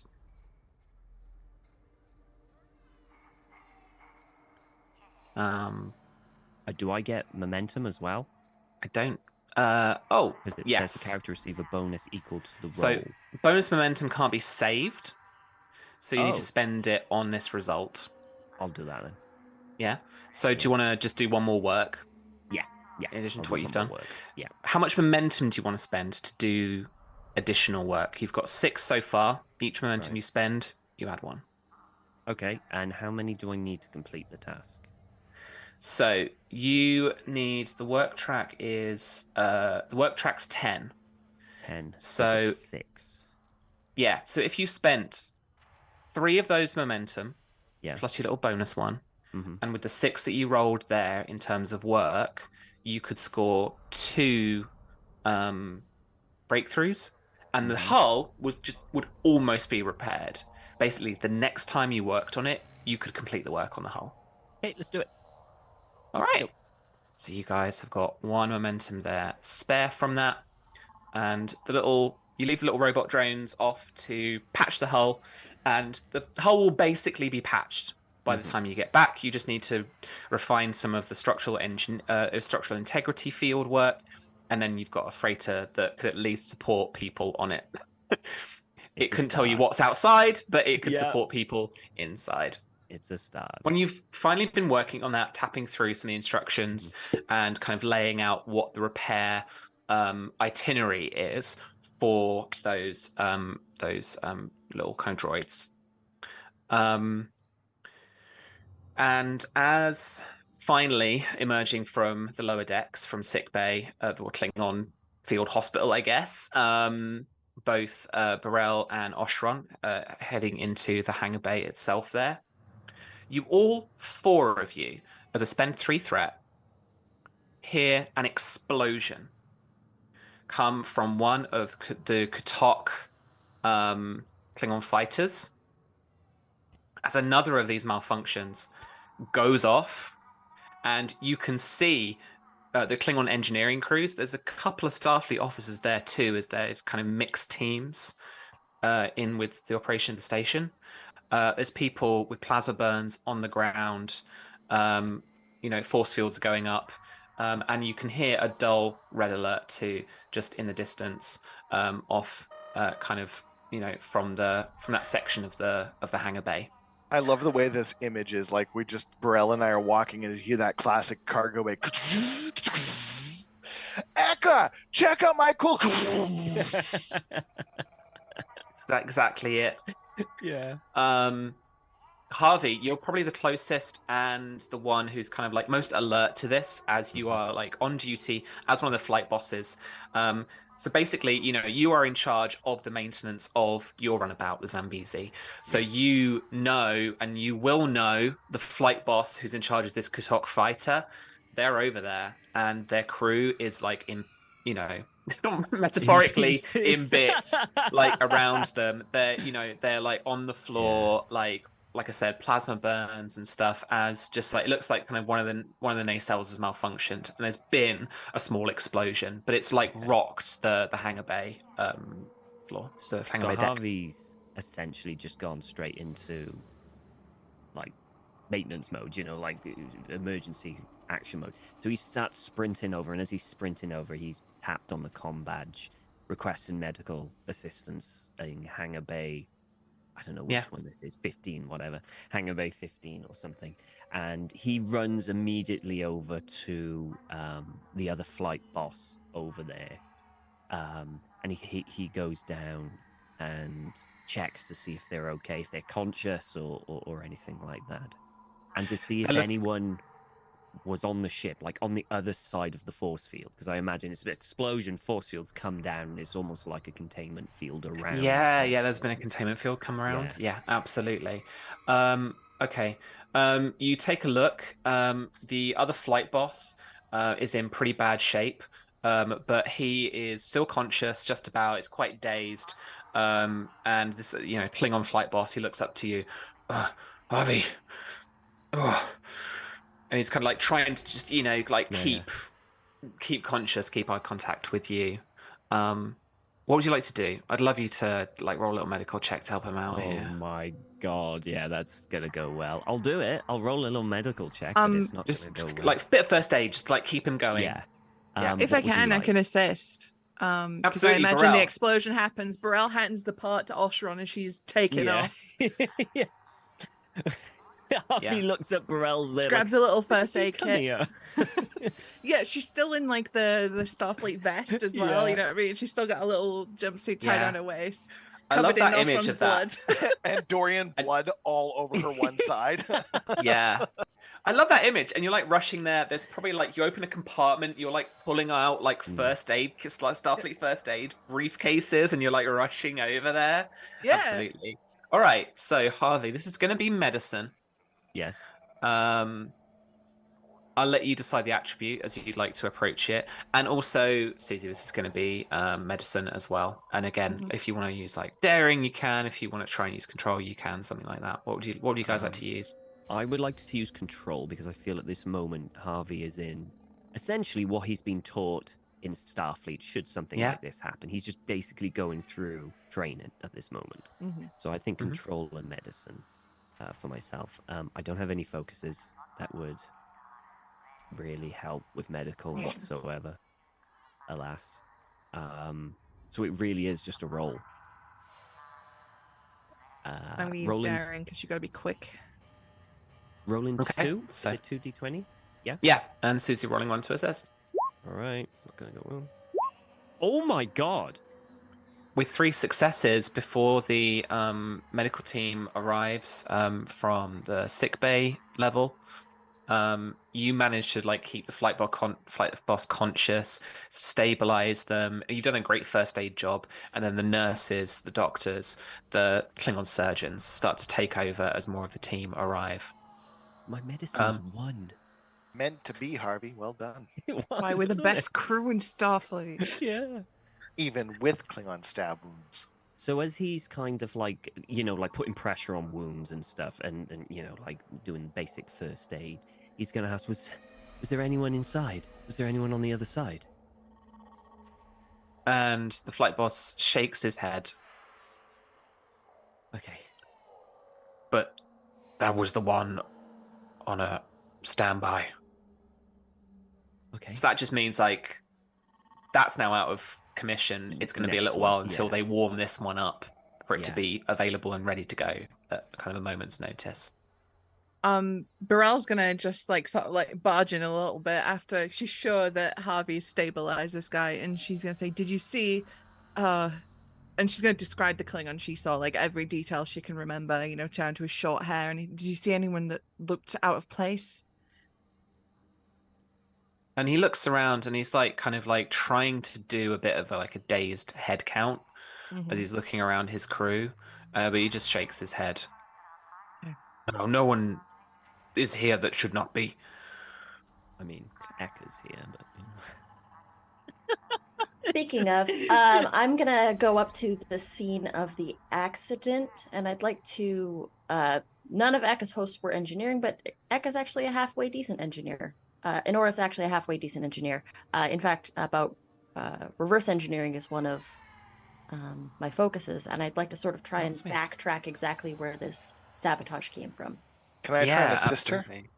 Absolutely, absolutely. So yeah, how would you folks like to go about this? What attributes are you using? What kind of approach are you using? I'm just trying to backtrack to maybe where if it was like some sort of sabotage, where the source of the malfunction started. I'm going to basically work my way back through systems until I find the key point that caused the initial explosion and ignition. And I have Yeah. constant watching as a talent. When I attempt a task to detect danger or hidden enemies, this would count as danger. Yeah. It reduces the difficulty by 1. Cool. All right. So this is just going to be difficulty 1 overall as a task in order to kind of investigate that and also see if there is any remaining danger here on the launch pad. And is it presence engineering from me? Yeah, absolutely. It's all like kind of directing Eka, giving advice, that kind of thing. And Eka, how would you like to approach it with I'm engineering? I'm going to approach it from an insight engineering standpoint. Yeah, perfect. Do you want to roll any other dice as well? God, I'm rolling so high. We got a single point of momentum. Might I use it for an additional die, folks? Do it. All right. So that's 3 dice to roll. Okay. Nice. Beautiful. That's a lovely crit there on the 2, on the 3 there. We get it back. Lovely. So yeah, you managed to you reverse engineering this stuff, and you actually get 2 momentum from that roll. So the basic success that you get from this is that, again, with Oshron's help, the part that he is holding, you manage to figure out, piece together, parts of these nacelles, they're just not fitting right in a metaphorical sense. There's clearly something that is going wrong with the parts that are being supplied, or made or fitted. They're just not syncing up with the actual proper systems, the proper Klingon systems themselves. With 2 momentum, are there any other questions you'd like to ask based on the information? Ooh. Did the Klingons change their parts supplier recently? Yes, they did. I also have well-informed but I can give you a point of threat to ask 2 questions about a situation or location as though I have spent momentum on obtaining information. It's the Duras family, isn't it? It's the anything that I've heard from my contacts, news, or rumors. Technically, it has to be spent at the start of a scene, but can I spend it now? Yeah, absolutely, because this is perfect. I think this is absolutely perfect. What would you like to ask me? Who is the new supplier? What family is now in charge of the supplies? If it was assigned to a Klingon family. Okay, I've got the 2 answers for you. That's going to unlock this whole shebang. Okay. The new supplier is an Orion trader named Viggy. The family that has taken on the acquiring of the industrial replicators to replicate these parts is House Ortag. Ortag. I looked at my notes. I'm like, is it House Ortag? Yes. I got bad news and worse news. What is it? What's wrong? Well, from what I remember, a couple Klingons came in complaining about how they got a new supplier for parts. Mhm. It looks like it's some sort of Orion by the name of Viggy. However, who he sent the parts to, you're not gonna like it, B'Rel. Why? House Ortog's in charge of the parts distribution and replication. I'm gonna give like an audible ooh. She grimaces, like you can see like a whole body like tenses. Just to make full kind of sense of the scene contextually as well, of the situation contextually, and for Harvey and for B'Rel, this makes the most sense. Is that it's not so much that like the house is distributing parts, but it's literally that there are industrial replicators here on the hangar level, and they replicate parts. So if there's something wrong with the parts, like there's something wrong with the replicators here. Something wrong with Mhm. so there's something wrong with replicators, but House Ortog's in charge of them. All right, So well, we'll whether burn or that not this bridge is when we get intentional to or it. malicious is, Yeah. but you might want to inform.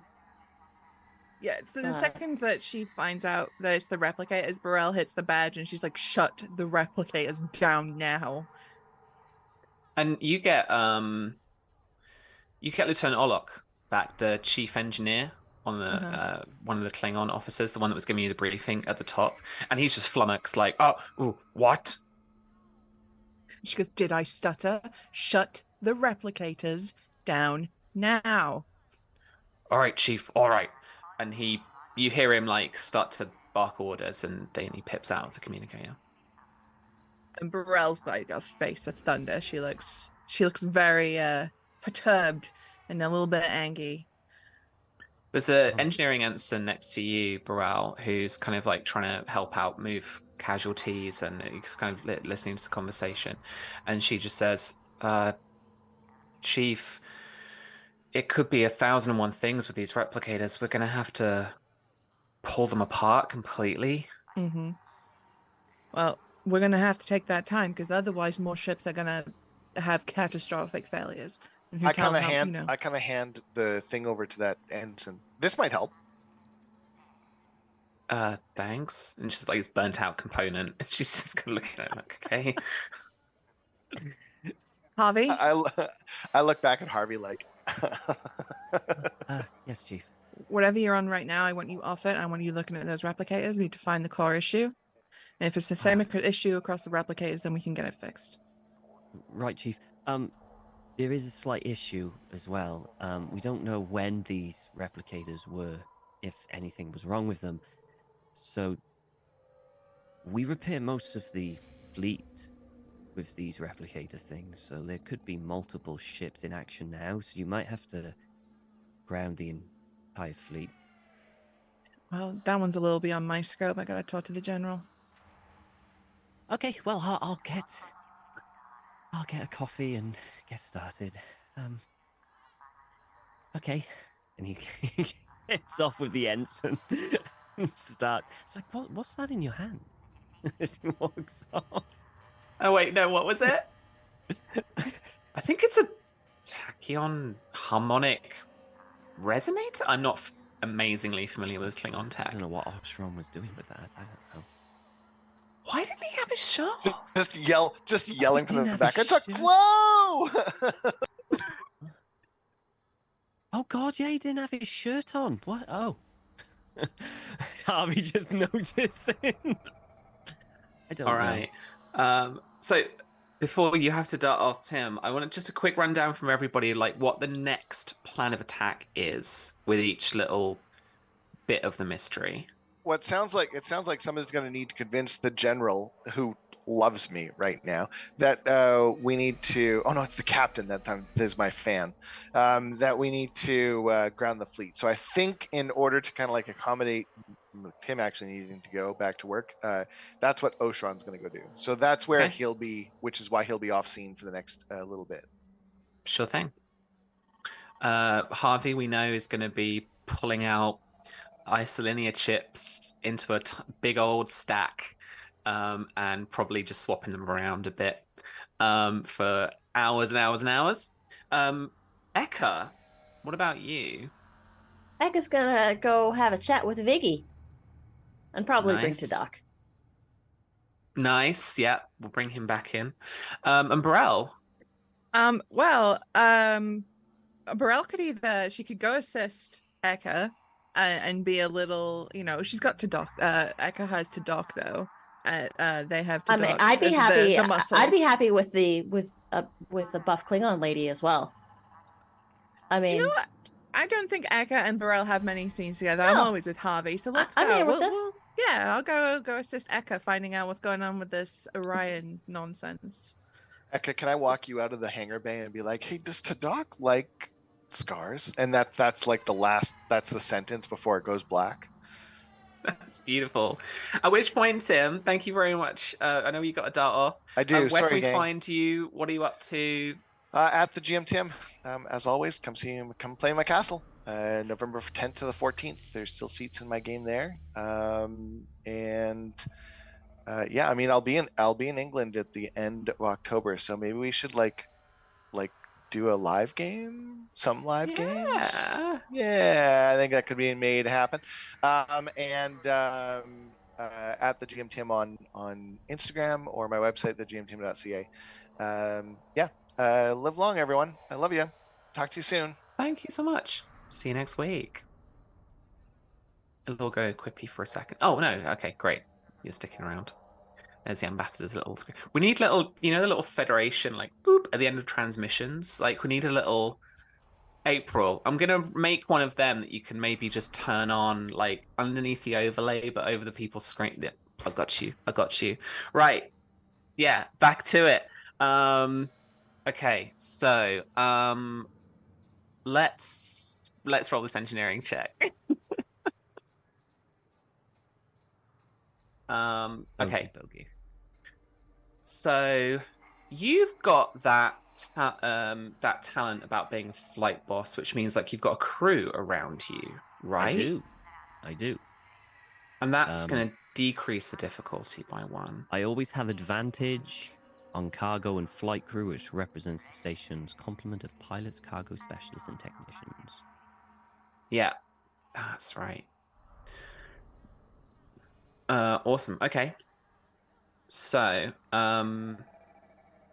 with the advantage, that's going to lower the difficulty. Mm-hmm. As this is one of the big roles of the sesh, this would be difficulty 4 to complete. It's going to be difficulty 3 now, thanks to your talent, thanks to the flight crew all getting around and all helping you out, and it's just a pile of like isolinear chips.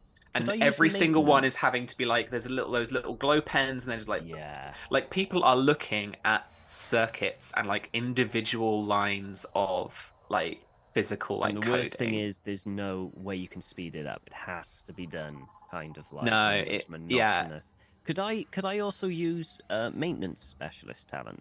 Or can you only use talents like once per session? No, you can use those too. So yeah, so this is going to take less time than people thought it would, because maybe you're able to direct it a little bit. You're able to kind of center in on the problem a little bit more, and it lowers the difficulty again by 1. Yeah, it's difficulty 3. 1, 3 right? now, Or did I say 2? Difficulty 2. Difficulty based on 2. the fact that you lowered it by 2. Yeah. Okay. You've got a momentum still in the pool as well. I do. So this will be probably, I would imagine, control engineering. Yeah, perfect. Focus. I don't think I have a focus. I suppose I could use composure, but I don't think this is a high stress. This is more boring than anything. So I don't have really a focus that fits. Yeah. I think without that focus, you will probably want to roll some more dice. Yeah, probably. Just to guarantee those 2 successes. Yeah. So you've got 1 momentum, so you could spend that on a third dice. Or I could spend my determination. Have you still got that determination? You spent it earlier, didn't you? For the freighter. Oh, yes. Probably. Yes, you're right. Yeah. Okay, so I don't have that. Unless what you want to do is challenge a value and gain a point of determination that way in order to spend it with one of your other values. For example, sometimes you just need a little bit of luck. No, you don't. Sometimes you need a little bit of meticulous engineering. Yeah. I don't think I'll challenge a value just yet.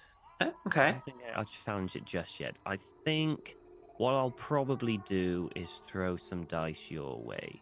With All some right. threat, I think. So you again. can roll a third die with that momentum spent.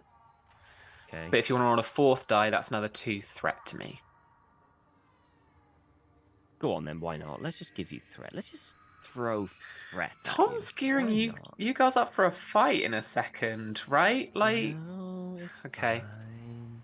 You know what It's all Orions are like. good. We're gonna have a scrap. It's gonna be fun. Look, Please. I Okay. think you I got wanna Yeah. this, punch guys. someone. No, 100%. We're going. All right. We'll have a punch up. You got Request this. approved. Okay, so rolling 4, yeah? You're rolling 4 dice. Don't screw this up, Harvey. High stats. Think high numbers. Let's do it. 4 successes. 4 successes. 2 momentum in the bank for you there. And you have to completely disassemble this replicator, an intensely time-intensive and difficult task. You find the correct control module and its control programming, and that is at fault. So there is a fault with the control programming of the replicator itself. After a few hours, you manage to correct this issue, but it's something that takes the flight crew a long time, as actually, as much as they don't have to get into the literal weeds of this, they have to work on a control program that contains billions of lines of computer code and contains tens of thousands of isolinear chips. Yup. So they're finally putting that puzzle back together of thousands of isolinear chips into all of their respective little entries. With this mistake in this whole thing, Yeah. would Harvey be able to see if this was an accident? Yeah. Or whether it was purposefully put there? If you spend a point of momentum, I will give you the truth. I have spent a lot of momentum and I don't want to spend any more. You see her do it. Who's Susie's egging you on? Do it. Tom Spend is the going to point. unlock. It's going to unlock the whole Okay. thing for you. All right. I'll kind of like I'll spend a momentum to see if this was genuinely just an accident or purposefully put piece of programming code, whatever, in it to cause this fault. Essentially, this was not deliberately put in there. Okay, so it was just The last software update bloody was Windows. weeks ago. Right. So an error has crept in. Okay. Windows update, mate. Okay. So there was a problem with Elcar's the update. update. Yeah. There's a problem with the update that needs to be rewritten so that everything on the station doesn't. It's just crap it's out just again. shoddy equipment. You know, if this was just Federation tech, if this was pure like Starfleet stuff, they would have crews and they would have data packets being sent over subspace to the stations, updating the stuff on a weekly basis. But this is third party, and it's come in here Unexplained. and no one's updated the software. Bloody It's hell. like when your parents ask you to do something on their laptop and you just open it up and you're like, I've just stepped back in time like 10 years. Yeah. You know what I Just like, mean? Like it's that feeling Why for is you. Bonsai Buddy open? Harvey, it's just gonna sigh and think, sometimes I wish I was deep into Federation space. At least we could get proper supplies. All right, let's get going. And this is like 10 cups of coffee kind of couple of days. 10 Rappuccinos. Yeah. Just keep going and going. Bouncing off the hangar bay walls. That's yeah. I hope we get some R&R after this. Yeah, for sure. Okay. So for the other two, finding as much as he is an Orion on a Federation Klingon station, finding Viggy in the thousands upon thousands of people here at the station might not be as routine as you imagine. What's your approach with this one? I kind of want to approach it from the black market side of things and see Yeah. which shady contact knows which shady contact that knows Viggy. Okay. This is And I like will sit a at the bar skullduggery type thing. and drink my drink and pretend I do not see her accessing them accessing these terminals and things. I'm just sat there like, mm-mm. Nope. Nice. Uh, Okay. So I would have said this would have been difficulty 2, but also your pillar of the community trait, I think, now that you've got that from your experience and spending your commendations, I think that definitely comes into play here because like you can get information out from people, you can speak to the right people, you're, that pillar of the community. So absolutely. This will Pillar be of the black market difficulty. community. Yeah. This will be difficulty 1. All right, sounds good. I'm gonna do insight security. Nice. All right, and I would assume the black market focus applies. Absolutely. Yeah. You've got All that one right. momentum still in the bank if you wanted to roll another die. I'm gonna risk it. Okay. 2 successes. 2 successes out the gate. All right. So that's another point of momentum for you. I did say 1 difficulty, didn't I? Yeah.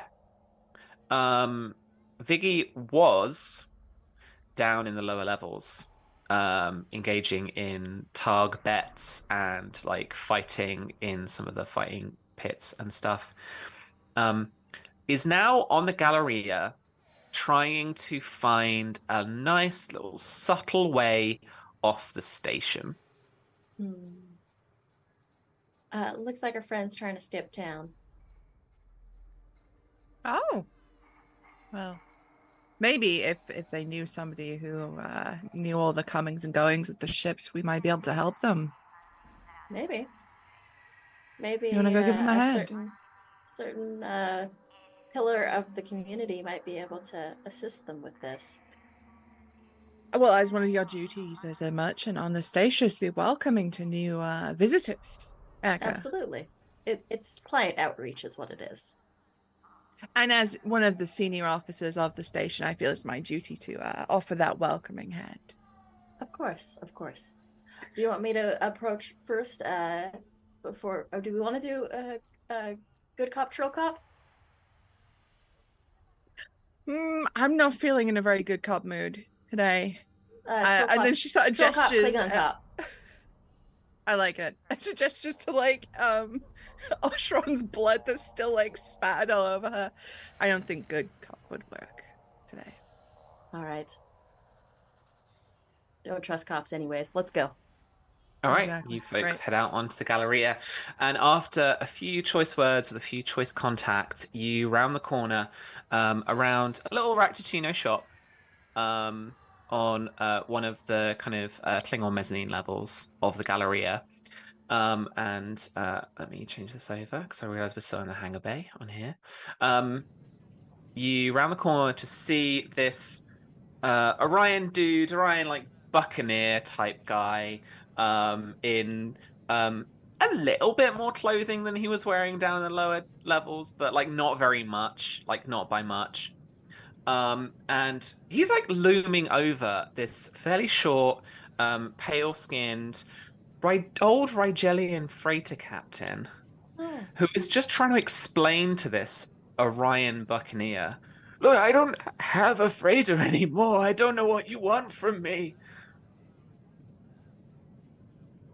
Oh. That's the man that sold me my ship. I was like, you have a ship? Yeah. He ripped me off. I'm gonna let this play out just a little bit longer. Rigelian is grabbed by the scruff of the neck, and then you just I'll just they sort they of shift slide in. they shift a little bit, and like they just duck out of sight from like most people like around the Galleria. I'll go. I think it's about time I stepped in. Yeah, that was contact. I think I have to. Yeah. Station security and everything. Mm-hmm. Walk around the corner. And there's a moment like he's raised his fist up and then kind of like double takes behind him, and he sees you standing there. B'Rel Hi. says in her most Targ-rearing voice, "Put the Rigelian down." I'll As if just sort she's of- like commanding like a Targ. I'll just sort of grab the Rigelian and just be like, we need to talk a little bit about profit margins and how you might owe me something now.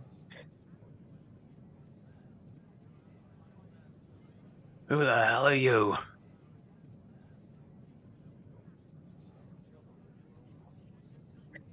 We're the welcome wagon.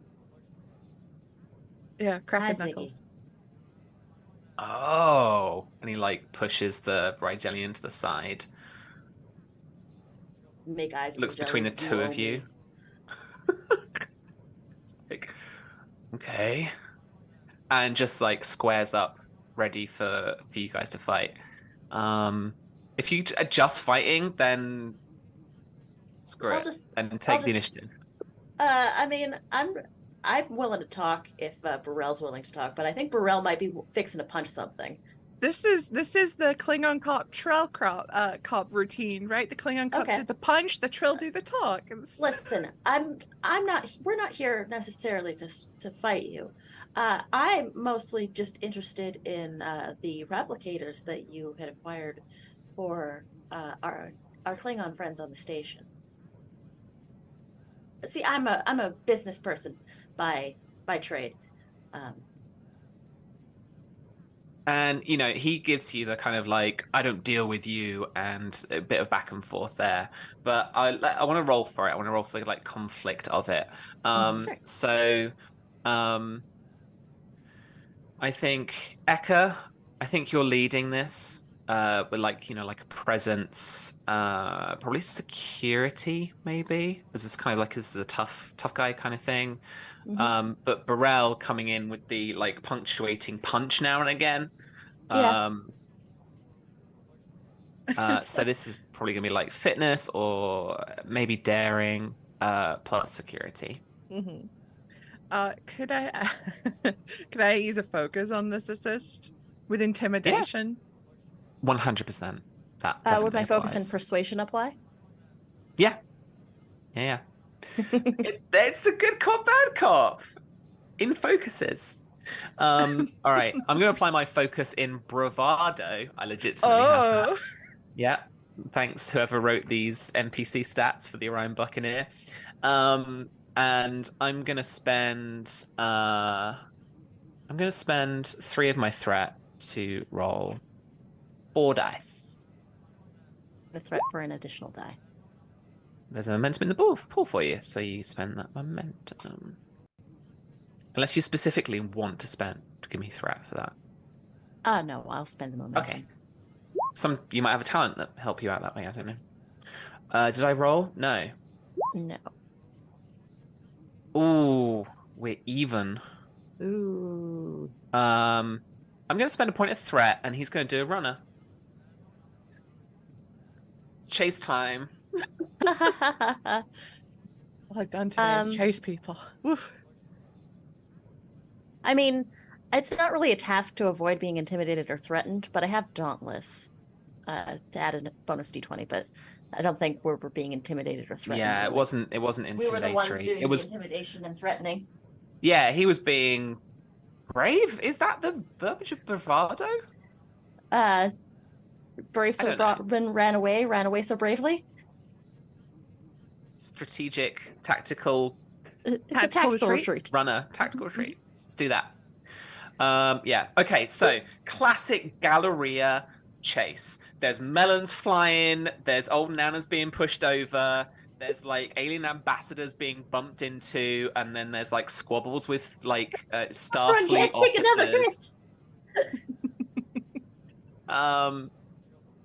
Okay, fitness and security for him. I'm gonna add 1 dice to my pool for 7. B'Rel, I feel like this is your lead on this one. Yeah. So if you can roll for me, definitely fitness. Mm-hmm.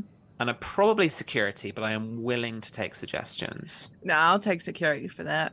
Cool. Would I be This able is to like- insight security to be like, where if I were them doing a runner, where would I Yeah. go? 100%, yeah, and be directing B'Rel on the communicator and trying to head them off in like a different like shortcut direction. Mhm. You know the Galleria probably better than anyone in this little situation right I know now. all the That's shortcuts and perfect. hidey holes. So Exactly. absolutely. Yeah. Okay, so I'm gonna roll 3 dice. That's what you guys are looking for. Just 1 success. Okay. Could I also be cheeky, use another focus of endurance? So I'm built for running. Yeah. 100%. I don't Alright. really have any focuses that apply, so we'll just roll the 1 die. Do you want to roll any Oh. more, Susie? Nah. Oh, you did it. Okay, with 2 momentum. There's a great point here as you catch up with him to like establish an advantage for yourself. So if you spend 2 momentum now, you can, you know, like a complication gets rolled, you can establish one of those things whereby like, you know, he gets tripped up and hurts his ankle or like something like that. Is there something that you want to happen now for Yes. that to that 2 momentum? Here's my idea. So Yeah. chase scene, right? And at some point we get separated, but he's on a lower level, I'm on a higher level, like a balcony, and I spot him, I run ahead and I jump down like Assassin's Creed and land on him, and he like twists an ankle as he goes down, so I've got him pinned. All right. Yeah, absolutely. And he's just like struggling with his upper body, trying to get you off of him. And then Eka just like comes out from the side.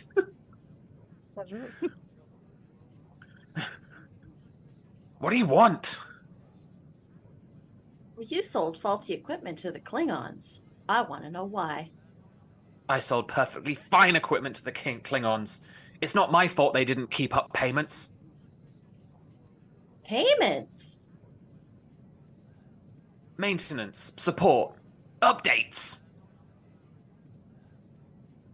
Oh, they needed to buy the tech support package. Geek Squad got it. That's where they get you. And he kind of like looks around and like the kind of the people are still passing you and like you know Starfleet security has kind of like started to pop up, so there aren't as many people around you, but he kind of take like a look around and he says specifically to you, Eka, like, I don't know if you've noticed, but the Klingons seem to be fucking morons in this sector. And then he looks at B'Rel and he's like, no offense. She just gives him that. It's very Star Trek. Like angry face. The Gowron eyes. And this isn't the Imperial fleet. I know from back closer to Kronos. Yeah, well, we're a little harder to work out here. Who were you dealing with from House Ortog? Some guys, and he gives you a couple of like just Beck level like Klingon names. I think I didn't I push that one guy against my bar? Maybe. I broke his arm. Yeah. Yeah, he still has the bent arm. All right. B'Rel's gonna Oh, like Christ. back off and help the guy to his feet because she can't immediately determine that a crime has been done here unless. And she looks to Eka. You think this Well, I is mean, extortion is technically a crime, yeah. Yeah. All right. Hey, no.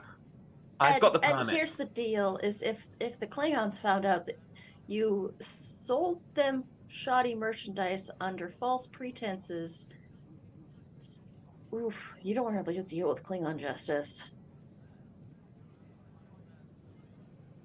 So I suggest you tell us everything you know. About what? That's literally what happened. I sold them the stuff. They wouldn't pay the maintenance. I didn't give them the updates. I mean, do It's like rule 100 and whatever of acquisition, right? That one about ongoing profit payment thing. Yeah, microtransactions. Yeah. That's And that's almost like got him like spinning out in his head like, ooh, microtransactions. Loot boxes. Yeah. loot boxes. Well, I mean, it's basic marketing. You just upsell them on the product, right? Why buy a replicator when you can buy a replicator and the adjoining equipment that can be used to And like finally he's attune just the replicator? and he's just like Listen. pointing at you to B'Rel, like, Why am I helping you? Bad guy, right. We're gonna take him to the brig, right? We'll take him to security. He can have a nice little rest. They can figure things out from there. So you pass him off. Yeah, it's that pass off to, the security guys that have shown up. They can. One of the gold shirts. All right. In true Star Trek fashion, here's what happens, like in terms of like shot for shot. You pass him off to some of the Klingon and Starfleet security, and then you walk away. You start heading back down the Galleria. I'm going to spend 3 threat, and you hear just a little like subtle like little disruptor or phaser thing off in one of like a dark corner, and you hear just a little like from around the corner, and then like rushing back over. The guy's like in a very dark corner of the Galleria, just like hunched over with like a phaser like shot in him. That would probably be the other party that's tying up loose ends. Uh-huh. I'm gonna immediately scan. I'm in like full on like looking around for whoever fired the shot mode. It's like get down, Mr. President mode. Okay. Except he's already dead. Except he's already dead. And Eka in this moment is the president. I'm like, push Eka down. Yeah. Get them to like. Okay. Oh my god. Insight and security. All right. For sure. Okay. Difficulty. Well, no, actually, I've done so many opposed rolls this session. Difficulty 2. Would I be able to assist? Please. Yes, Mr. President. Help me. Help me, Mr. President. With a 1. Ooh. All right, that's the one. That's the good stuff. Okay, so with a point of momentum added to the pool from that, you spot Mr. Shifty. B'Rel, you're like, oh, I'm not really sure, and then I don't know how, but Eka's just like, is that the guy? Is like Shifty looking Klingon? Is that the guy? And it's like just spot on. How many Klingons do you see with a bowl cut? Bowl cut activated. Go. And you're just off, right? Yeah. Okay. Was there anything you wanted to do with that 2 momentum? Create another advantage for yourself? Ask a question? Would we be able to create the advantage that we know exactly where he's headed? Yes, and absolutely. Be able to round him off? Can. Yeah. You want to head him off at where you think he's heading? Okay, Eka takes the lead. You head up to you see him go into a turbo lift. So you head to another turbo lift just adjacent to it. And please excuse me if I'm overstepping. Eka just grabs out like a little screwdrivery thing, opens a panel in the turbo lift. It's like, and you just hear the turbo lift go like vroom, vroom, vroom, vroom, vroom, and you're just like, how the fuck what? Yeah. Listen, I'm like, there's a lot of things I didn't see today. Just keep it open. Just keep your eyes closed and your mind open. Mm-hmm. I think B'Rel looks like she's gonna puke as well. If the turbo lift's going way faster than usual, she's like, yeah, and like Eka, you managing to program it to exactly where you need to go. Like again, in a kind of like turbo lift kind of shortcutty kind of way. And you're hoping that he gets waylaid by maybe a couple of people kind of getting into a very awkward turbo lift ride with him, I imagine. But B'Rel, you are surprised to find yourself on deck 1, like the ops deck, and in the diplomatic suites and stuff when the doors open. But Eka goes for it. And so you follow. And they lead you, and you head off this Klingon just in front of Ambassador Yang's front door of like her office.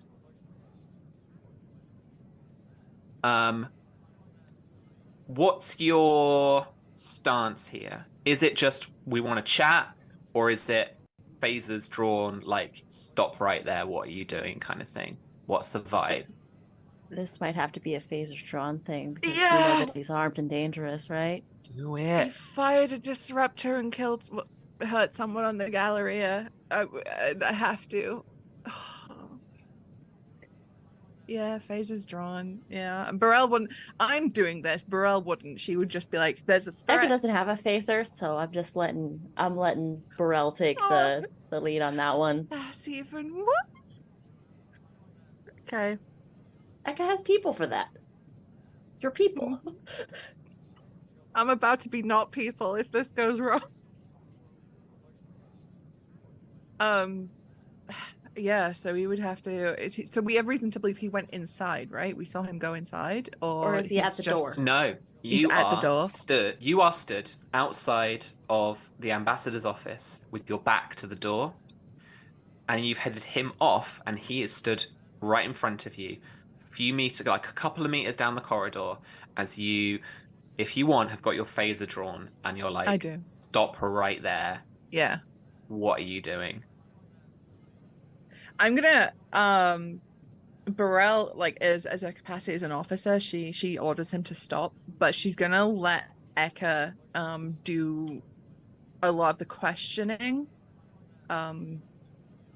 Purely because I want Anita to do something in this scene. Rather than to have Eka to have a moment. Do you want me to do the Columbo moment? Yes. Yes.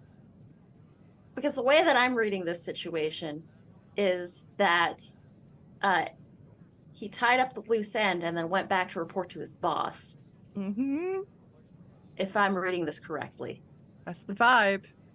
Would I be able to? Is this a new scene or is this Yeah. And I can't really.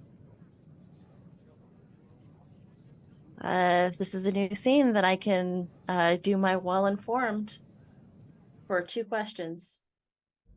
Go for it. Is he going to report to his boss, the ambassador? Yes. Not technically Okay. his boss, but he is going to report to the ambassador. Who does he work for? Klingon intelligence.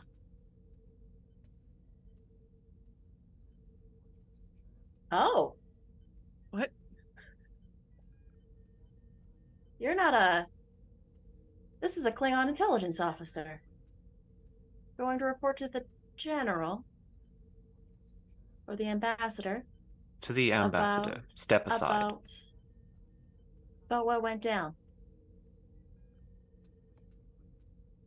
Well, you won't mind if we join you, of course. You do not have the clearance. Don't. But I'm sure the general would be very interested to hear about how you killed someone in the middle of the promenade. Skulking in the shadows is not glorious, but often necessary. Necessary to restore the glory and the honor of this fleet. A fleet that had its reputation marred by improper replicators and some shady business dealings on the behalf of House Ortog? I wouldn't know anything about that now.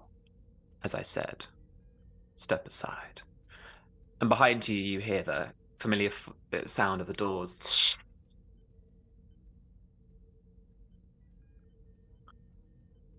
While I find my place, why did I close that window? You hear the ambassador behind you. Jabruk, please come in. Chief. And she kind of like does a tiny little mock bow to you.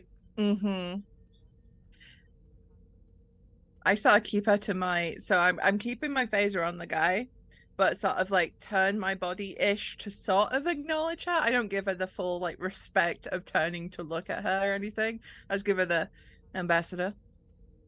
Your friend here committed a crime on the station. Unfortunately, that means I have to take him in. And what crime would this be, Chief? Was that Tom? I think it was murder. If I'm reading lips correctly. The Orion was dead, right? I'm not like just Yeah. hallucinating that he was dead. Murder. And you are a witness to this crime. Myself and Eka. And 3 security officers. Then I think a proper investigation is in order. And B'Rel gives like a shit eating, like, I agree.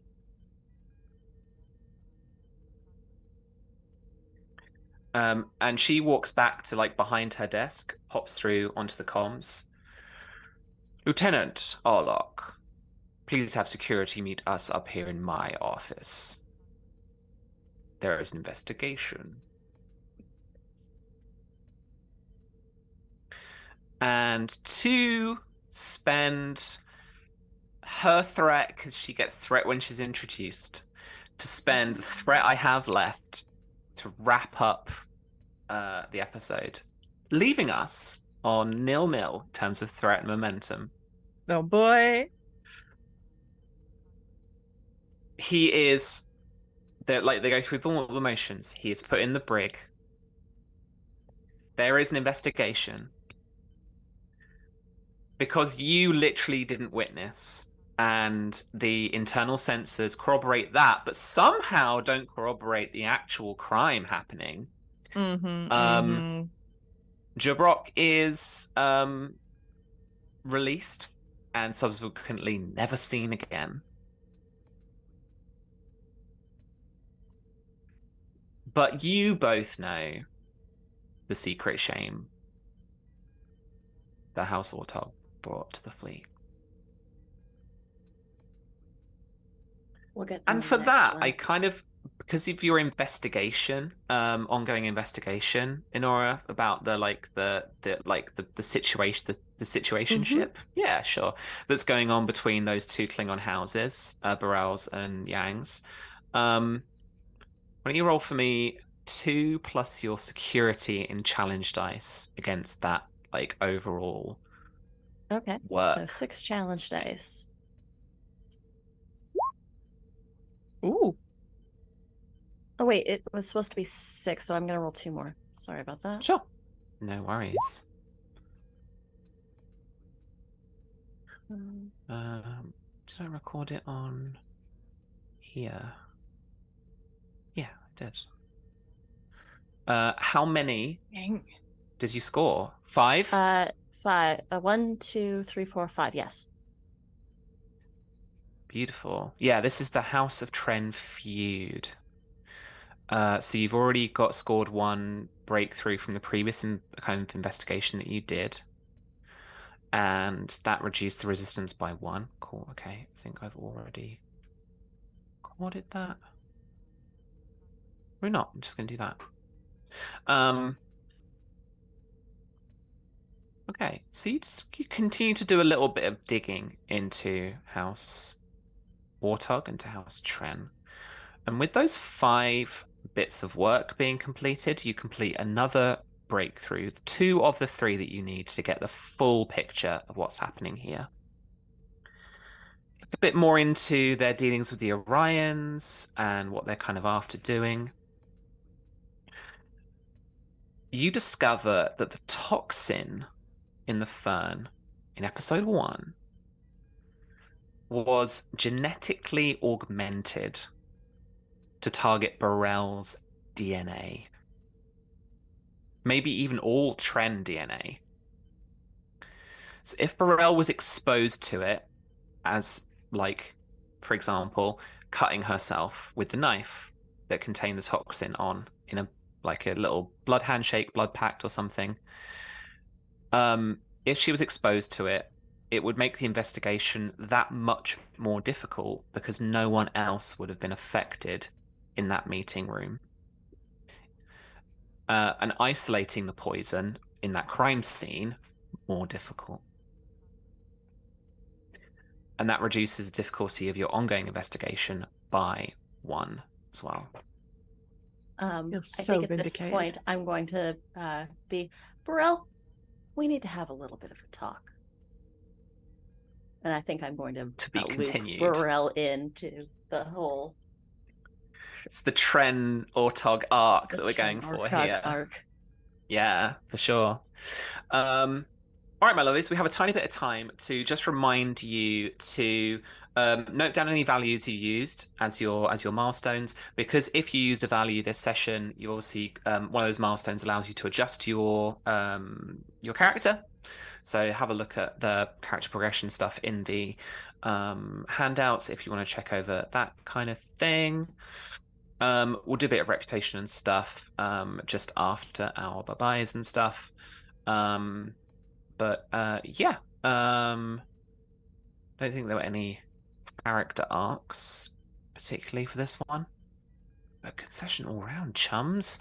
All right, so let's do our where we can find yous and what you're up to's on the internets and stuffs.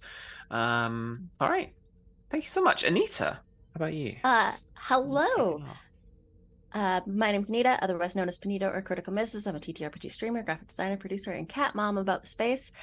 You can find me on my channel, Critical Misses. My Star Trek Adventures game wrapped up last week, and we had some tears and some big feels.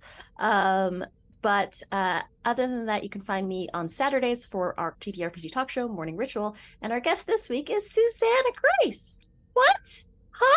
That's wild.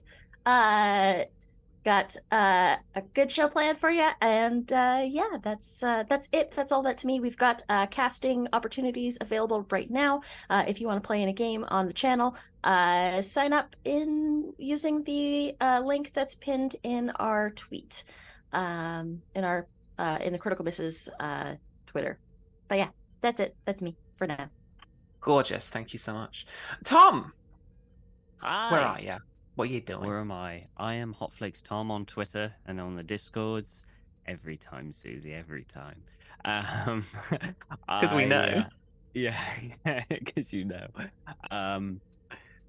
What was I saying? Yeah, that's where you can find me. Occasionally, every other Thursday, I'm part of Blood and Sand, which is a Game of Thrones TTRPG GM'd by the lovely Susanna, just there below me.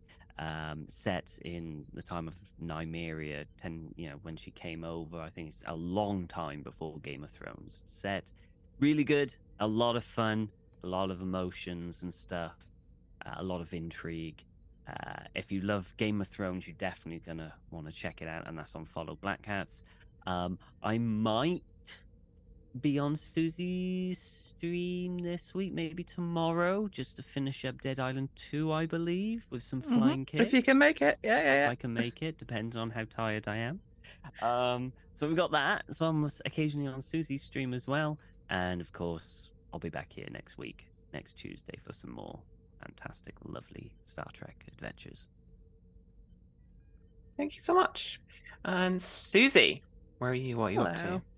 I am Susie, otherwise known as Susanna Grace. That's Susanna with one N, and you can find me all over the internet at Susanna Grace, whether that's Twitch, YouTube, Twitter, TikTok, other social medias, Tumblr. I have a Tumblr I don't use, but it's Susanna Grace if you want to come look at it.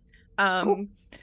As Tom said, I am the GM for Blood and Sand, which is the Game of Thrones campaign over on Follow Black Cats. I have all the emotions are his fault because he's an emotional terrorist. And we also have a Maester who might be a Valyrian, and dragon eggs in play. So who knows what could go wrong? Who knows? When I'm not doing that, I am streaming on my own channel. I play video games, mostly Dead Island at the minute, but as I said, entered my Sims era. And then this Friday, Street Fighter 6 and Diablo 4 come out. So there's going to be a lot of those on my channel where you can earn yourself nice rewards, because I will have drops on for your Diablo 4, so come along and hang out. And then, as Anita said, this Saturday, I will be on Morning Ritual, which will be really, really fun. I get to hang out with Noir and Anita for a little bit, come and talk a bunch of nonsense and have a good time. And I've got tons more stuff, but you've already heard enough of me, so thank you very much. Thank you. And I'm all everywhere around the internet at RPG Webby, but I'm also obviously a member here of the Modiphius crew. So if you want to pick up Star Trek Adventures, and if you want to find more of our stuff around the internet, you can head over to modiphius.net or modiphius.us. if you're in North America. And you can see all of our kind of like blogs, products, all that kind of thing, as well as Star Trek Adventures. Got a whole host of other games as well we publish too. So do check that out over there. As these folks insinuated as well, I'm one part of Black Cats Gaming. We published a spy game, which is a 5e game of tactical espionage, intrigue, and action. It's unrelated to Metal Gear Solid, but that's what happened in my head when I said that. And you can find that over at blackcatsgamingshop.com. And you can find us around the internet at Follow Black Cats. Congratulations this week to 2 of our Roll20 competition winners. You have each bagged a copy of the module that we're using for the core rulebook to play on Roll20. It gives you all the rules that are searchable at your fingertips for your players if you're the GM. Well done to Kinkir and to Matt Says Things. You're both winners.